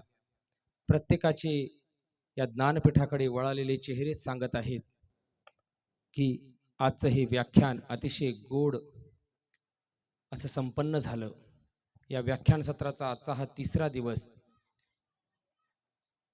आदरणीय श्रद्धेय बाबाजींच्या व्याख्यानाने या ठिकाणी संपन्न झाला.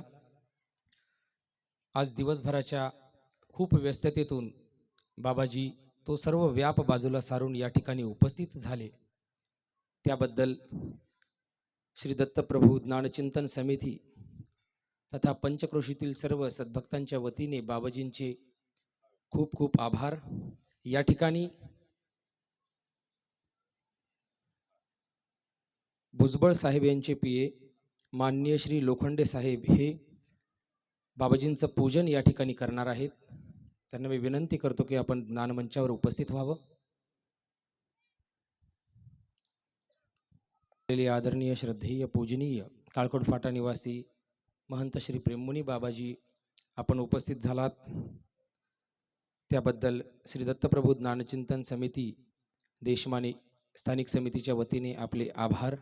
त्याचप्रमाणे महानुभाव आश्रम काळकोट फाटा येथील सर्व तपस्विनी आजच्या या सोहळ्याला उपस्थित झाल्या, त्याबद्दल आयोजकांच्या वतीने आपले देखील आभार. त्याचप्रमाणे महानुभाव आश्रम भरवस फाटा येथील सर्वच आदरणीय तपस्विनी या ठिकाणी आपण सर्वजण उपस्थित झालात. अनेकही संत या ठिकाणी उपस्थित झाले. सर्वांचे भक्त भाविकांचे मनपूर्वक आभार आभार आभार. या ठिकाणी आपण उठून उभं राहू. शिवंशी प्रभू अवतरलासी भक्ता तारावया, भक्ता तारावया. जय जय अवधूत प्रभुराया, अवधूत प्रभुराया. जय जय अवधूत प्रभुराया. परमार्गासी आदि गुरु जो, परमार्गासी आदि गुरु जो, तो श्री दत्तात्रेया, तो श्री दत्तात्रेया. जय जय अवधूत प्रभुराया, अवधूत प्रभुराया. जय जय अवधूत प्रभुराया. खांद्या कावड पारधिवेश, खांद्या कावड पारधिवेश अमोघ दर्शन राया, अमोघ दर्शन राया. जय जय अवधूत प्रभु राया, अवधूत प्रभु राया. जय जय अवधूत प्रभु राया. सहचार 18 वर्णिती तुझला, सहचार 18 वर्णिती तुझला. श्रमली वेद माया, श्रमली वेद माया. जय जय अवधूत प्रभु राया, अवधूत प्रभु राया. जय जय प्रभु राया. कुमरांकित मुनि कृष्ण सुधाकर, कुमरांकित मुनि कृष्ण सुधाकर. संतु लागे पाया, संतु लागे पाया. जय जय अवधूत प्रभु राया, अवधूत प्रभु राया. जय जय अवधूत प्रभु राया. वसुदेव सुतं देवं कंसचानूरमर्दनं देवकी परमा सह्याद्री शिखरे रम्य अत्रि अनसूयानन्दनं तं वन्दे परमानन्दं श्रीदत्तात्रेय जगद् फलस्थनगरे जातं द्वारवत्या निवासिनं नौम्यहं चक्रपाणि त्वं जनका नेमाम्बोदर सम्भूतं कान्वादनन्तनायकात् प्रभु नमामि गोविन्दं जीवाविद्याविभञ्जकम् पुत्रं विशालदेवस्य नित्यमुक्तिप्रदायकं मालिनी परमानन्दं वन्दे श्रीचक्रधर विभु. श्री गोपाल कृष्ण महाराज की जय, श्री दत्तात्रेय महाराज की जय, श्री चक्रपाणि महाराज की जय, श्री गोविंद प्रभु महाराज की जय. सर्वज्ञ श्री चक्रधर स्वामी की जय. सत्य सनातन महात्म धर्म की जय.